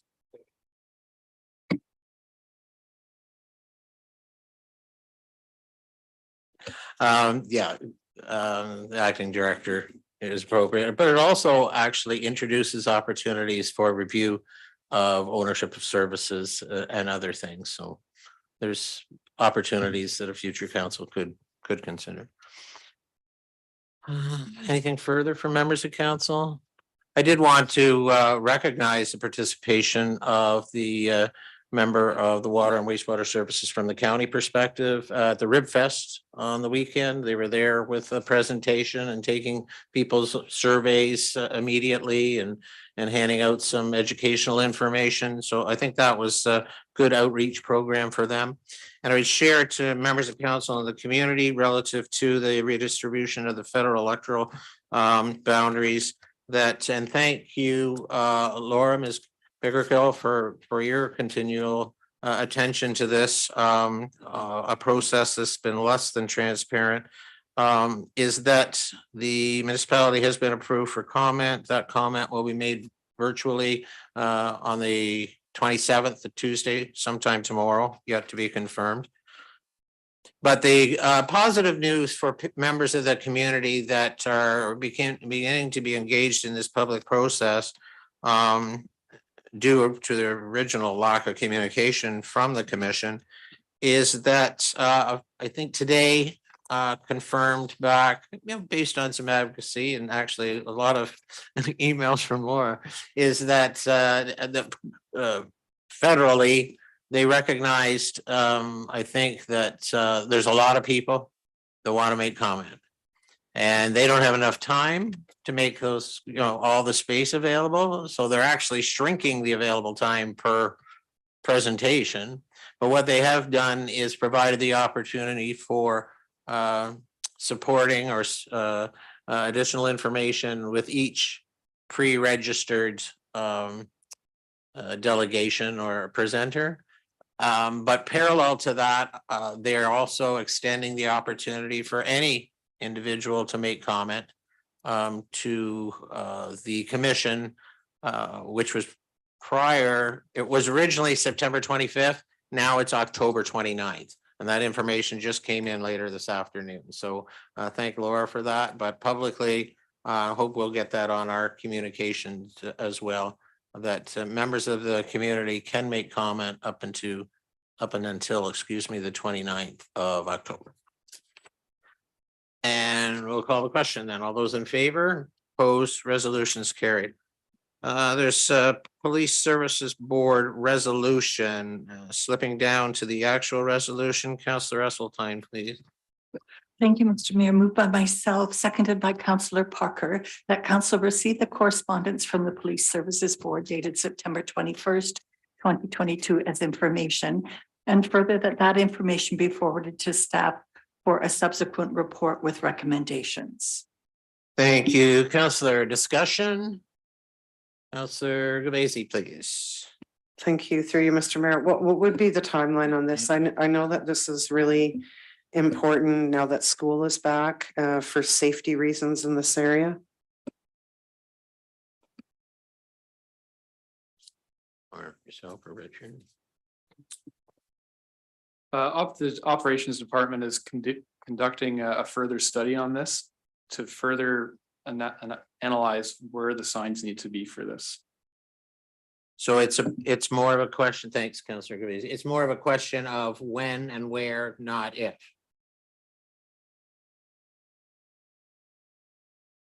I would have to get back to council on that. Okay, appreciate it. That's good question. Anything further, Councillor? Okay. Deputy Mayor, please. I think I know this answer, but just for clarity, I want to ask it anyway. I'm assuming that it went through the Police Service Board and approved by the Police Service Board. Had it been vetted by the Ontario Provincial Police to see if it was warranted in that particular location?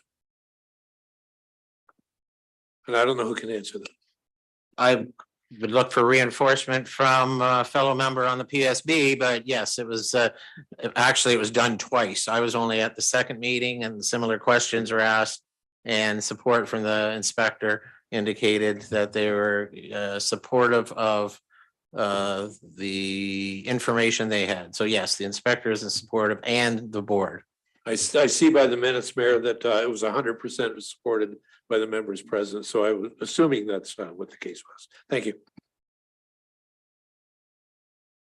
Further, we'll call the question. All those in favor, opposed, resolution is carried. We move to departmental reports. First resolution has to do with surplus land declaration. Councillor Parker, you have that, please, sir? I do. Moved by myself, seconded by Councillor Esseltine, that the unopened right-of-way described as a road allowance between concession 3 and 4, north of Talbot Road, Middleton, east of Bell Mill Side Road, and west of portion 25 on 431429 be closed, and that the unopened right-of-way described as a road allowance between concession 3 and 4, north of Talbot, Middleton, east of Bell Mill Side Road, and west of portion 25 on 431429 be declared surplus to the needs of the town of Tillsonburg in accordance with bylaw 2021-031 land disposition, including suitable notification to the public. Thank you, Councillor. Discussion for members of council? Seeing none, we'll call the question. All those in favor, opposed, resolution is carried. And we advance through, there's nothing under finance, fire and emergency services. We move to operations and development. And there's a resolution regarding the award for a single axle cab and chassis. Councillor Gavasi, you have that resolution, please. Moved by myself, seconded by Councillor Rosehart. That is the 2022 approved budget included the replacement of roads vehicle unit number 63 in the amount of 280,000 from debentures. And that as the lowest bid price of $377,320.99 net HST included has exceeded the 2022 approved budget by $97,320.99 per the state of restricted acts after nomination day. The CAO has the authority to approve the award of this contract, inclusive of the overage to be funded from debentures under the authority for the delegations of powers and duties bylaw 2020-091 in accordance with the Municipal Act 2001, C25, section 275-6, and that this report be received as information. Thank you, Councillor Gavasi. Questions from members of council? We'll start with Councillor Gavasi then. Thank you. I guess to put this in simple terms, council doesn't make this decision because of our lame duck status.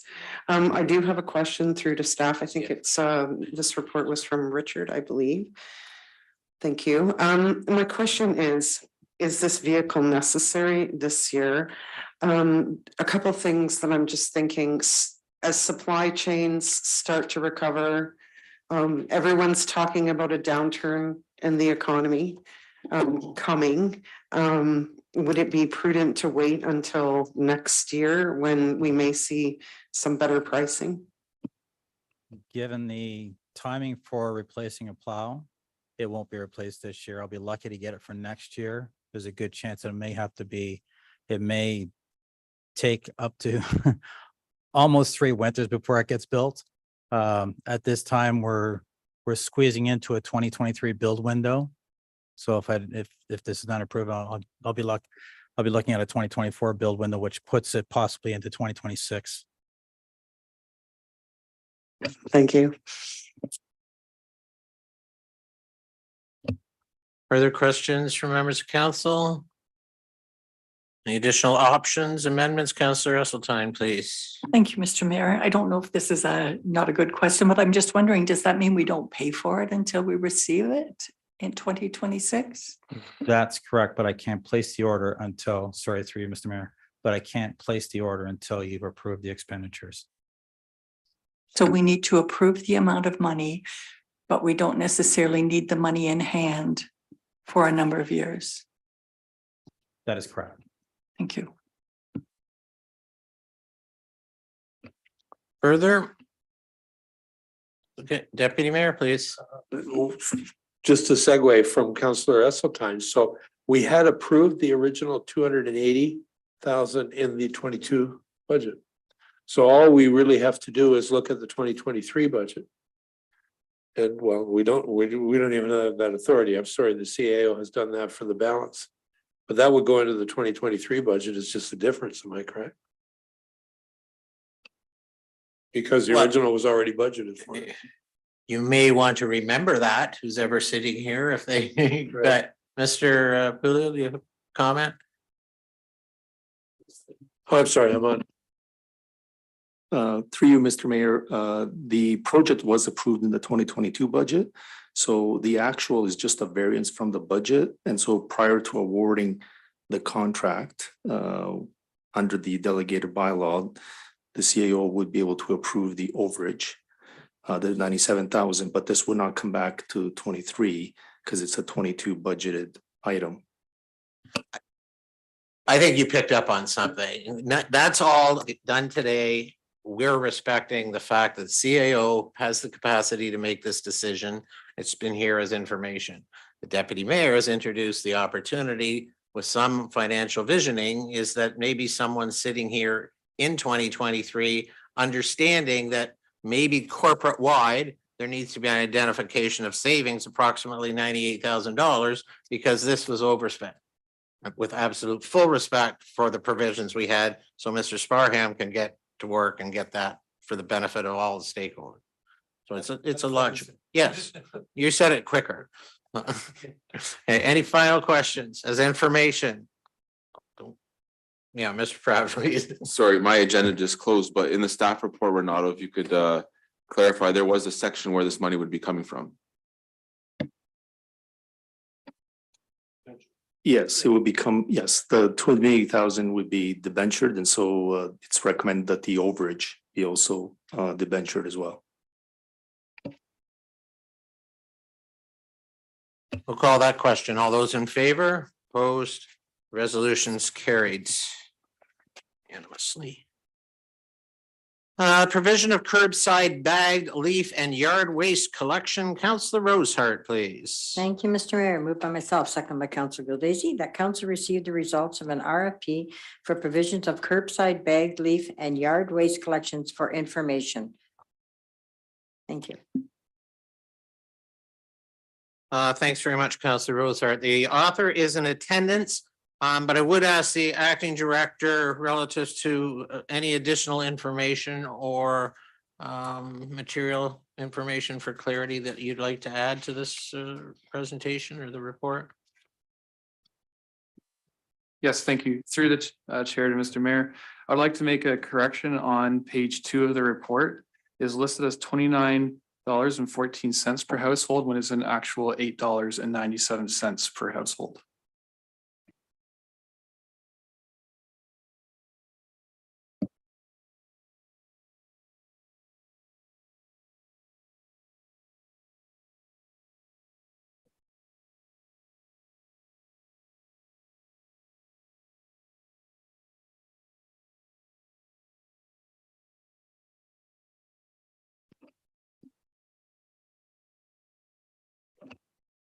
But the 894 times the 7790 is still the same price.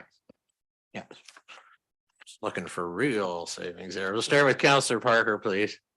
Through you, Mayor Molnar, and I guess this will be either to Richard or to Shane. We're adding this additional cost if approved by the CAO. Is there money in the budget to cover it? Because I assume that we're not saving employees, staff, like we're still paying our employees their wages that they would be getting paid. Now we're adding on an additional cost to the taxpayer by doing this. Is there cost savings anywhere to this? To the chair to Councillor Parker, we do have operational budget for this item. So we would be reducing the amount. So we have about $86,000 within the budget for this. And this would be costing about 69 and change. So we would be doing about $16,000 was the staff relocation for other projects. So there would not be any overages. Thank you. Thank you, Councillor Parker. Was it Councillor Esseltine? Yeah. Thank you, Mr. Mayor. So our cost for doing the bag, leaf and yard waste collection last year was this, how much? We have allocated $86,000 for this. So we're using 69, almost 70,000 of that 86. Okay, so would that 70,000, I'm sorry, I'm just trying to figure this out in my head. So would we do, are we still giving that having that 69,000? Okay. Are we still paying our staff that would have been doing the other job, that would have been doing the leaf pickup? Are we still paying them for to do something else? Also, to the chair through Councillor Esseltine, yes. So we have other projects where we have full-time resources to pay them still. So this is going to cost us in excess of what we paid last year, 16,000 in excess of what we paid last year. No, we would be a savings of $16,000. But we're still paying $70,000 to have this done. Correct, of the 86, yes. Thank you. No, it sounds like you might be assisting on that point. So I'll go to Councillor Parker, then I'll head to. Yeah, I kind of understand it the same way. Is we're adding $69,000 of funding because we're still paying our staff members that would have been picking that up. The staff members will still receive that amount of money. This $69,000 is being added on top. We're not reducing staff salaries. We're not hiring people. These people are all still employed by the town, and that cost is still there. We're adding $69,000 on. It may cost less to do the leaf pickup at this time, but from my understanding, we're still paying those staff people that amount of time and resources, correct? Through the chair to Councillor Parker. So we're allocating staff to do other tasks where we have other budgetary items to cover that for. So we're using current budget that's pre-approved already to do other action items, to finish other action items, or to have an increased service of other items that we have already pre-approved budget for. Also, just one follow-up. through you, Mayor Molnar, to Mr. Reitzma. I have concerns with the ability to communicate this quickly to the public as well. We're probably 2 to 3 weeks out from leaves starting to fall, if even that. And being able to get this information out to everybody, social media blasts work, but there's a lot of people that have been set in their ways doing this for the last little bit. And I just think it's too short of a time to get this action so that people understand what the process and doing things properly is. So that's personal thought. Thank you.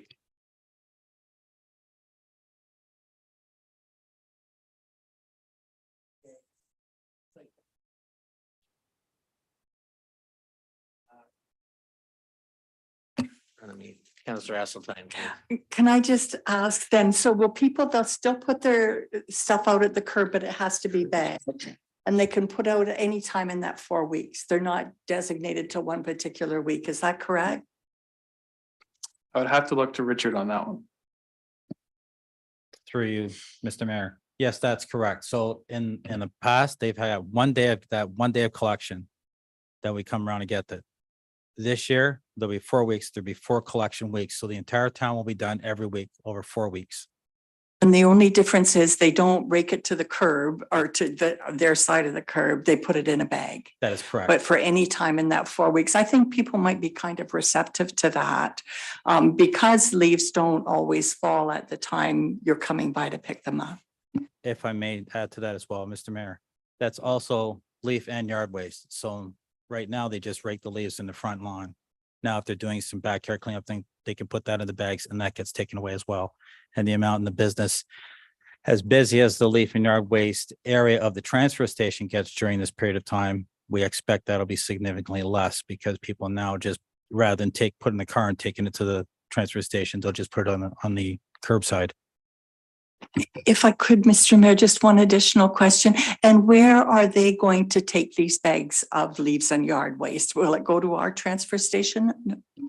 They will take it to Salford.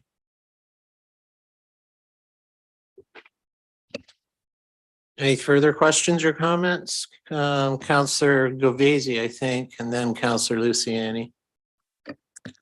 Thank you. Through you, Mr. Mayor, to Richard. So people would have to purchase these bags like at a local hardware provider. Am I correct on that? Correct. Okay, so citizens have approached me with concerns regarding this.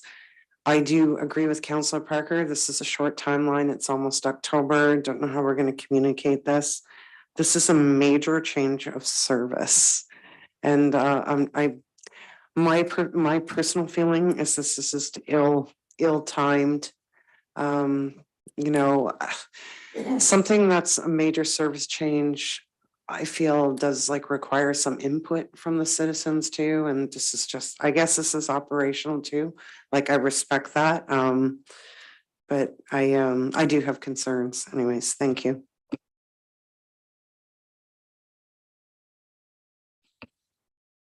Councillor Luciani, sorry about that. Through Mr. Mayor to Richard. To Richard, sorry, just had a momentary block there, Richard. In regard to the timing on this, and I get the fact that it's short right now, and if this had come up maybe a little bit earlier, it might even been a little easier to deal with. But we haven't started communicating out right now the loose leaf pickup either, have we? That's correct.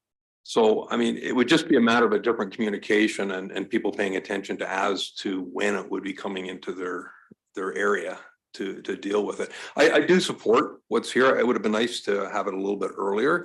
It would have been nice to to be able to spell out a few more things in detail to the public so that there was a little bit more a little bit more planning for as far as having bags on time. But I don't think there's any personally, I don't think it's too short of a timeline myself. And I do feel better now that it's not the 29.14 per household, because I was thinking that's 15 garbage bag tags and why don't we just put them in green bags? Now, that I don't support, but I'm just saying that thinking wise, that's a fair expense to each household when each household may or may not have leaves.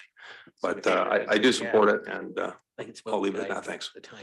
And if I may add, interestingly enough, it was when the interim director and I were just discussing the math and it just dawned on both of us, wait a minute here, the $29, that's wrong. And we redid the math and it came out to $2 and something per week, per household per week. So worth the 4 weeks is about $8.80. Now we're talking about it.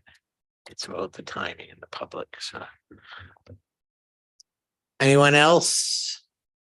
I guess, first of all, excellent points raised. I'm gonna go back to the resolution and the fact that we sit in this spreading water phase of our lives.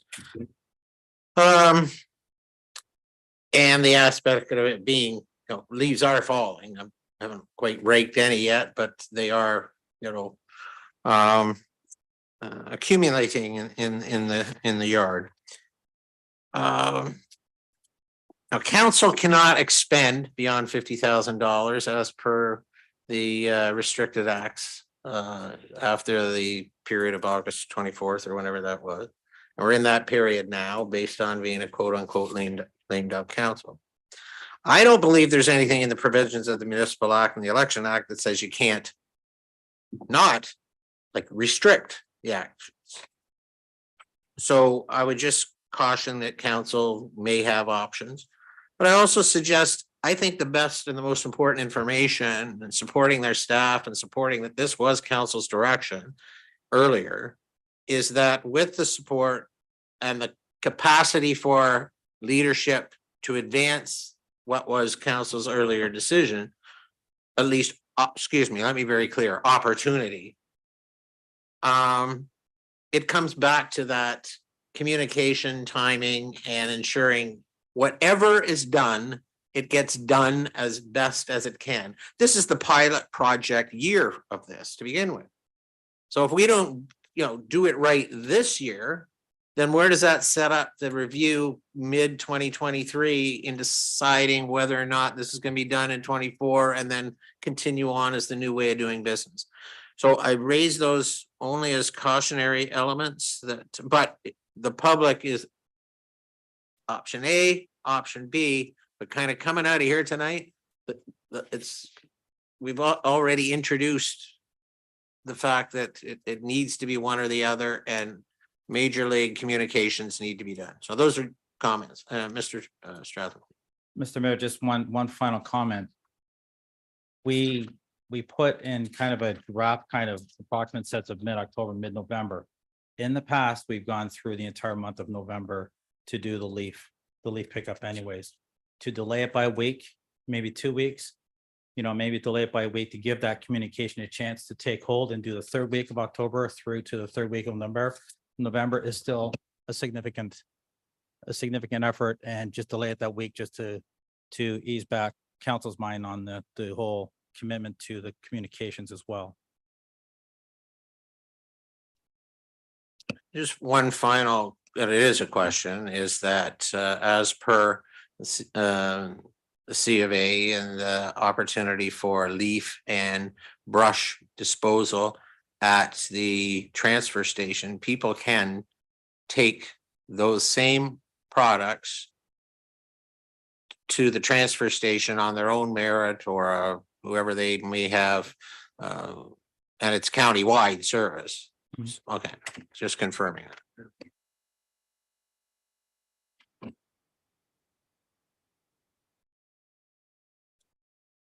Councilor Luciani, please. Through Mr. Mayor to Richard. It's a minor thing as far as operational, but is that going into clear bags? Paper bags? Is there going to be some preferences that are going to be put out that way?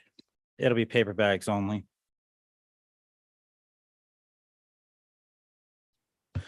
Okay, any final comments? The resolution, Councilor, was basically to be received as information based on primarily the status. Call the question then. All those in favor? Opposed? Well, the resolution is carried.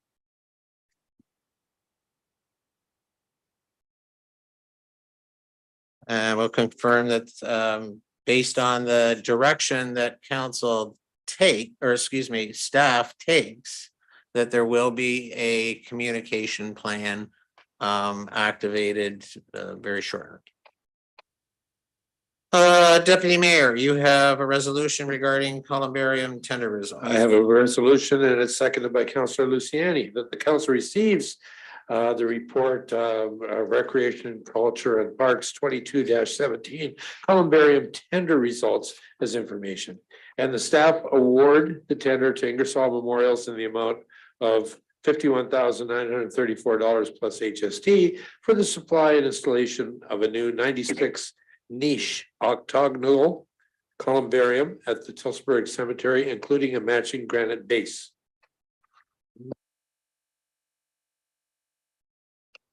Discussion from members of council. Councillor Govazy, please.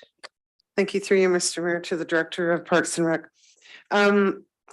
These have really gone up in price. I think I remember when I was first on council, they were like around 35,000. So like it's, you know, we're getting close to doubling that at some point. Has your team looked at other options? Like I'm thinking, like when these are placed, there's a pathway, there's a flower bed, so there's more to the cost of it than just the structure itself. But I have seen in other cemeteries, like where they do straight walls. So I'm wondering, for number one, efficiency of space, is if these are the most efficient shape, and have you looked at other options? Thank you, through you, Mayor, to Councillor Govazy. I have not been included in the conversation with regards to this columbarium. It went through the committee for parks and cemeteries. That was the recommendation that came out from that committee. There is a possibility to look at that as an option moving forward, as you'll see in future reports that are coming, that we could look at something in future years. I unfortunately wasn't here when the conversations happened, but I would definitely look into investigating some options aesthetically for the cemetery operations. Thank you. That's a great answer, and I respect the committee's decision fully. I think that you made a good point that in the future it's maybe something that could be explored. Thank you. Be explored as early as the next resolution. But no, good point. Any further questions? Call the question. All those in favor? Resolutions carried. Councillor Luciani, and then with a little bit of creativity and imagination, there might actually be some merit to what Councillor Govazy just referenced. So, Councillor Luciani. Yeah, moved by myself and seconded by Deputy Mayor Barris that council receives staff report RCP 22-18 beautification and cemeteries future columbaria as information, and that the Parks, Beautification and Cemeteries Advisory Committee's recommendation for budget consideration to purchase 2 additional columbaria at the Tillsonburg Cemetery be reviewed during the 2023 capital budget process, and that the committee's recommendations for the locations of the new columbarium be considered. Thank you, Councillor Luciani. Questions, comments? Would there be an understanding that some of the suggestions shared earlier tonight would be part of that process moving forward? And the committee would be an excellent someone to look at that as well. Okay, we'll call the question. All those in Councillor Esseltine. Please. Thank you, Mr. Mayor. I was just going to comment on the locations that are Okay, good. included in the report, and that the recommendations of the committee are a little bit different than what got in the report. So I just wanted to mention that the one so there, if we get 2 new columbariums to be located, one's to be located in the south corner in the Catholic cemetery, not in the cemetery, but just right beside it, because there's a good space there that you could possibly put 3 columbariums in. The other one, the report says that it'll be located beside the cemetery building, but that wasn't the committee's recommendation. It was to have the second one in a grassy treed area east of where the cemetery building is, and you could position up to probably 6 columbariums there, because I think the report mentions about the use of columbariums has grown exponentially. So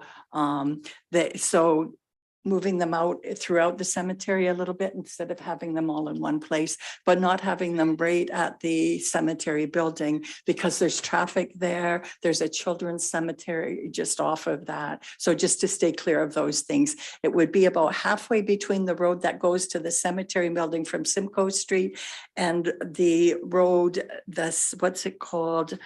The road at the end of the cemetery, that's called the something, sorry, I got it here somewhere. But anyway, it's a lovely location for columbariums. It wouldn't matter what shape or format they took. Yeah. Thank you. Okay, we'll call the question then. All those in favor? Opposed, resolutions carried. Thanks, everyone. Community Center roof tender results. This is actually covered off by two aspects of the procurement policy. Councillor Esseltine, please.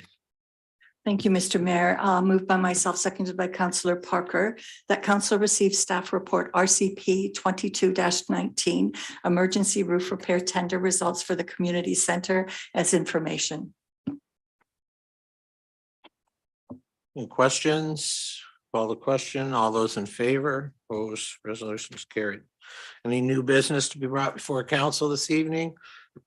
There's a number of advisory committee minutes. I'll ask Councillor Parker to introduce those, please. Moved by myself, seconded by Councillor Esseltine, that the following council committee minutes be received as information. August 9th, 2022, Economic Development Advisory Committee minutes.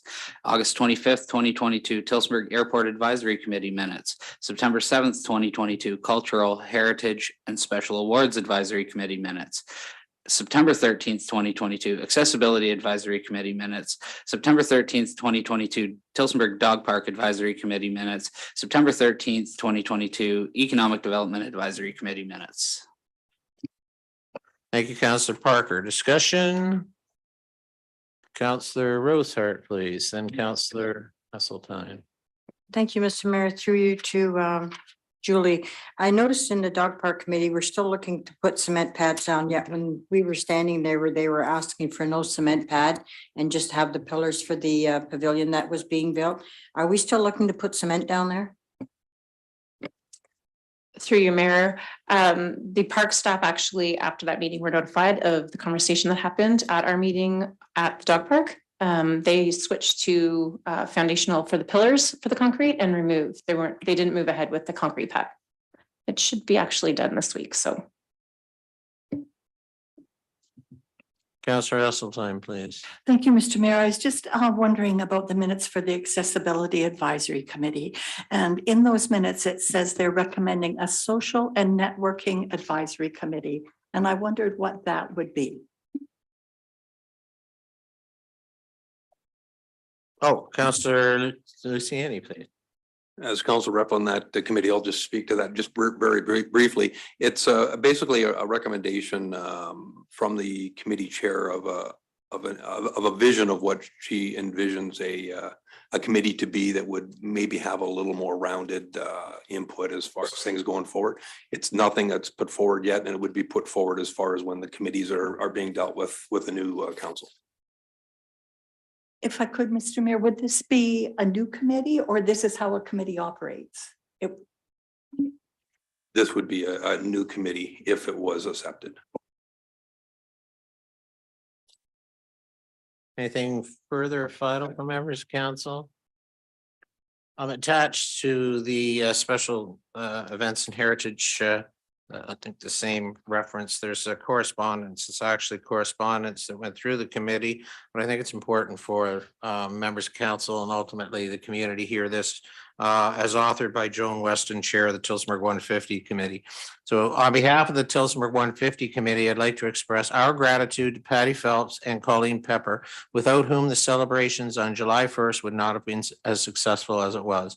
Both ladies went above and beyond their duties to ensure that Tillsonburg was showcased in the best possible light, leading up to and including the day of the town's festivities. Patty was invaluable for her experience, wisdom, guidance, and advice. She never failed to answer my myriad of questions, drawing her well of knowledge on how to run a large-scale event. We all owe her a great deal of thanks for her patience in dealing with a small group of neophytes. And Colleen was invaluable for her experience, knowledge, guidance, technical know-how, and creativity. I absolutely love her depiction of Edie Tilson wearing a party hat with the logo of the 150th celebration on it. Everything she designed looked professional and classy. I hope the town appreciates Patty and Colleen's devotion to Tillsonburg and its image to the community at large. The 150th committee could not have done any of our work without them. I just wanted to share that again to all our community and corporate team members who every day provide excellent service. But sharing that in celebration on behalf of a committee member are celebrating that. Anything further on any of the advisory committee's minutes? And we'll call that question. All those in favor? Opposed? The resolution is carried. Are there any motions, notice of motions to be brought forward, council, for a subsequent meeting? Excuse me, seeing none. I've done that before in the past. Deputy Mayor, you're going to ensure that your own minutes from LPRCA get on the. I'll do that right now. 13.2, the Long Point Region Conservation Authority minutes moved by myself, seconded by Councillor Luciani. The council receives LPRCA board minutes dated July 6th, 2022 as information. Thank you, Deputy. Are there questions from members of council? Seeing none, we'll call the question. All those in favor? Opposed? Carried. And one final resolution under advisory committees or boards is a series of police service board minutes, and I'm certainly glad I didn't miss them for the resolution after this time. So I think Councillor Luciani, you have that resolution. Yeah, moved by myself and seconded by Deputy Mayor Barris that council receive the police services board minutes dated December 15th, 2021, January 19th, 2022, March 16th, 2022, April 20th, 2022, May 18th, 2022, June 15th, 2022, and August 18th, 2022 as information. Thank you, Councillor Luciani. Discussion from members of council. We'll start with Councillor Parker, please. Through you, Mayor Molnar, and I believe this should be directed towards the clerk. Is there a reason why we're receiving mass dumps of the police services board minutes? This is actually a very important board that we have in the town, and the information should be coming out to the public on a regular basis. I believe this question was posed I believe last meeting or the meeting before. I'm just wondering if we have an answer as to why these meeting minutes are being delayed. Through you, Mr. Mayor, to Councillor Parker, it's brought to my attention that they had not been submitted, so staff took direction from council. I think it was an oversight from the time during COVID when there wasn't meetings happening, and so staff reached out, and we now have those for you today. Thank you. Anything further? Call the question. All those in favor? Opposed? Resolutions carried. We move to bylaws. I believe Councillor Govese, you have the bylaws for first, second, and third reading. Moved by myself, seconded by Councillor Rosehart, that a bylaw to amend bylaw 2022-029 being a bylaw to regulate traffic and the parking of motor vehicles in the town of Tillsonburg, bylaw to close the unopened right-of-way known as a road allowance between concession 3 and 4, north of Talbot Road, Middleton, east of Bell Millside Road, and west of portion 25 on 43-1429, and to deem land surplus needs to the town. Bylaw to close the unopened right-of-way located south of Ridge Boulevard and Woodhaven Drive, described as Part 8, Plan 41R-940, be closed, and to deem land surplus needs to the town. Bylaw to amend zoning bylaw number 3295 as amended be read for a first, second, third, and final reading, and that the mayor and the clerk be and are hereby authorized to sign the name and place the corporate seal thereunto. Thank you, Councillor. Discussion on any of those bylaws from members of council? Seeing none, we're prepared to call the question. All those in favor?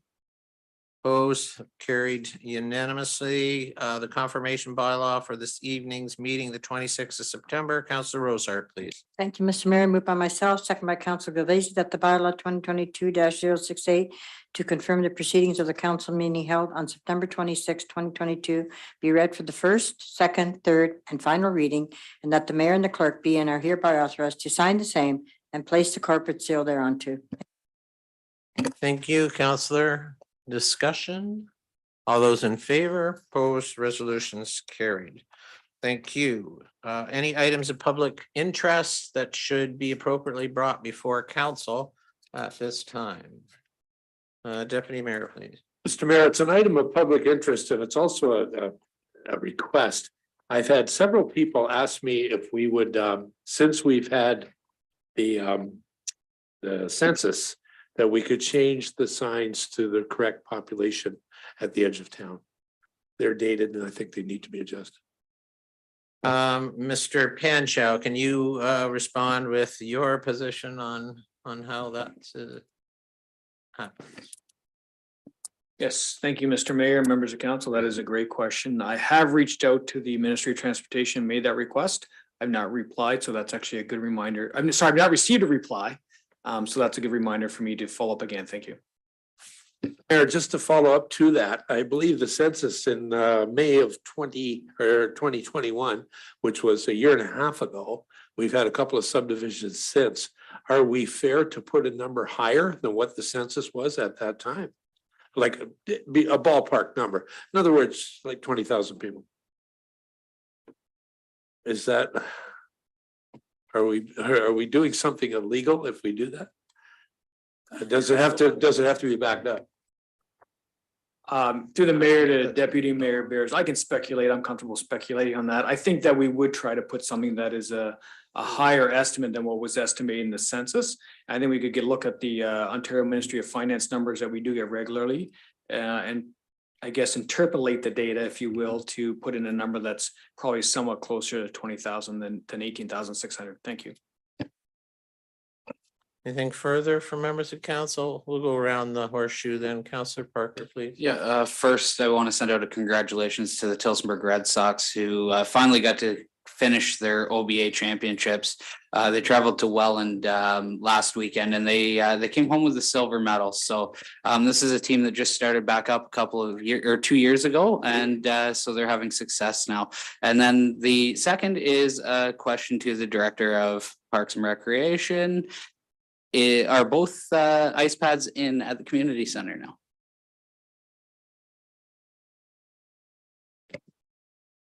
Through you, Mayor, to Councilor Parker, I'm unaware of the second ice being completed yet, but I can get back to you on financials or sorry, the final completion date with Dave.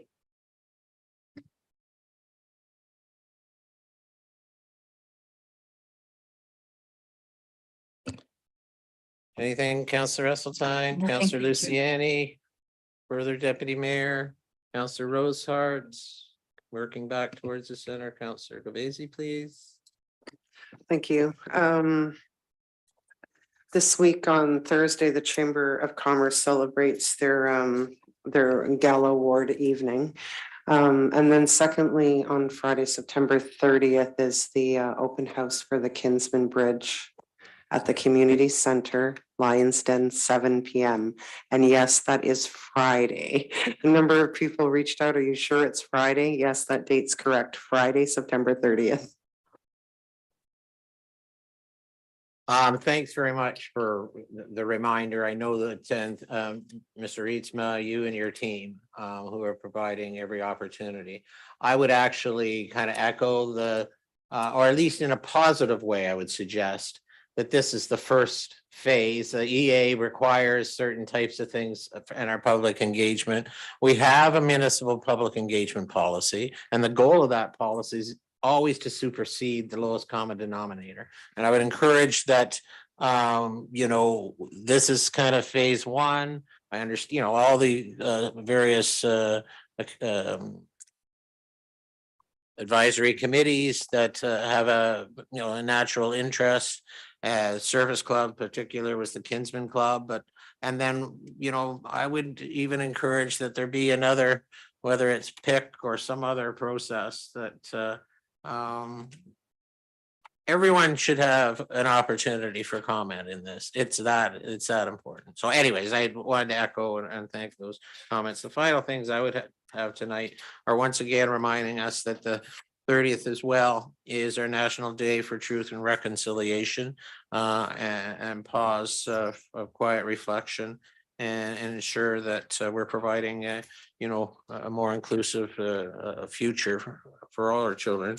Thank you. There's mention of the chamber. Station Arts had an excellent evening the other night, well organized. The way they stand out in the community. I was able to participate in the kidney walk, the Rib Fest. Congratulations to them. Probably can't go back too far because a lot of those other, community events, we've probably either met since then or we talked about them just briefly in advance. But it's actually been a busy fall and it's been kind of nice just to get out and meet people again and I guess enjoy some home cooking and some local cooking and some were even able to burn your own steak. So no further comments from the chair. Anything from leadership? Yeah. Just a quick update that the ice is almost ready. Oh, It's pretty much done. It should be ready by Saturday. oh, okay. That's in the arena. Ice, okay. Thanks very much. Not to point, Ms. Columbus, can you give us, based on some perhaps uninformed expectations in the community relative to the earliest the swimming pool would be offline in anticipation of its renovations? Because I've hearing some aspects that it's not the same date as you or your team may share. Thank you, Mayor. That is correct. Originally, the closure date for the pool was set for November of 2022. It has now been pushed back to January 2023. I have requested the architects to come in to do an update presentation in the month of October for council, just to see where the scope of work. There's been some conversation and discussion about where that project's at and how it's changed. So I thought it was a good idea to bring them in to do a presentation so that council's all aware of the project and the timelines, scope of work and budget. Okay. Thank you. And we'll look for a resolution to adjourn. I believe Councillor Parker, you have that, please. Moved by myself, second by Councillor Luciani, that the council meeting of September 26, 2022 be adjourned at 8:31 PM. Thank you. All those in favor? Opposed? Carried. Thanks very much. Enjoy your evening and be safe.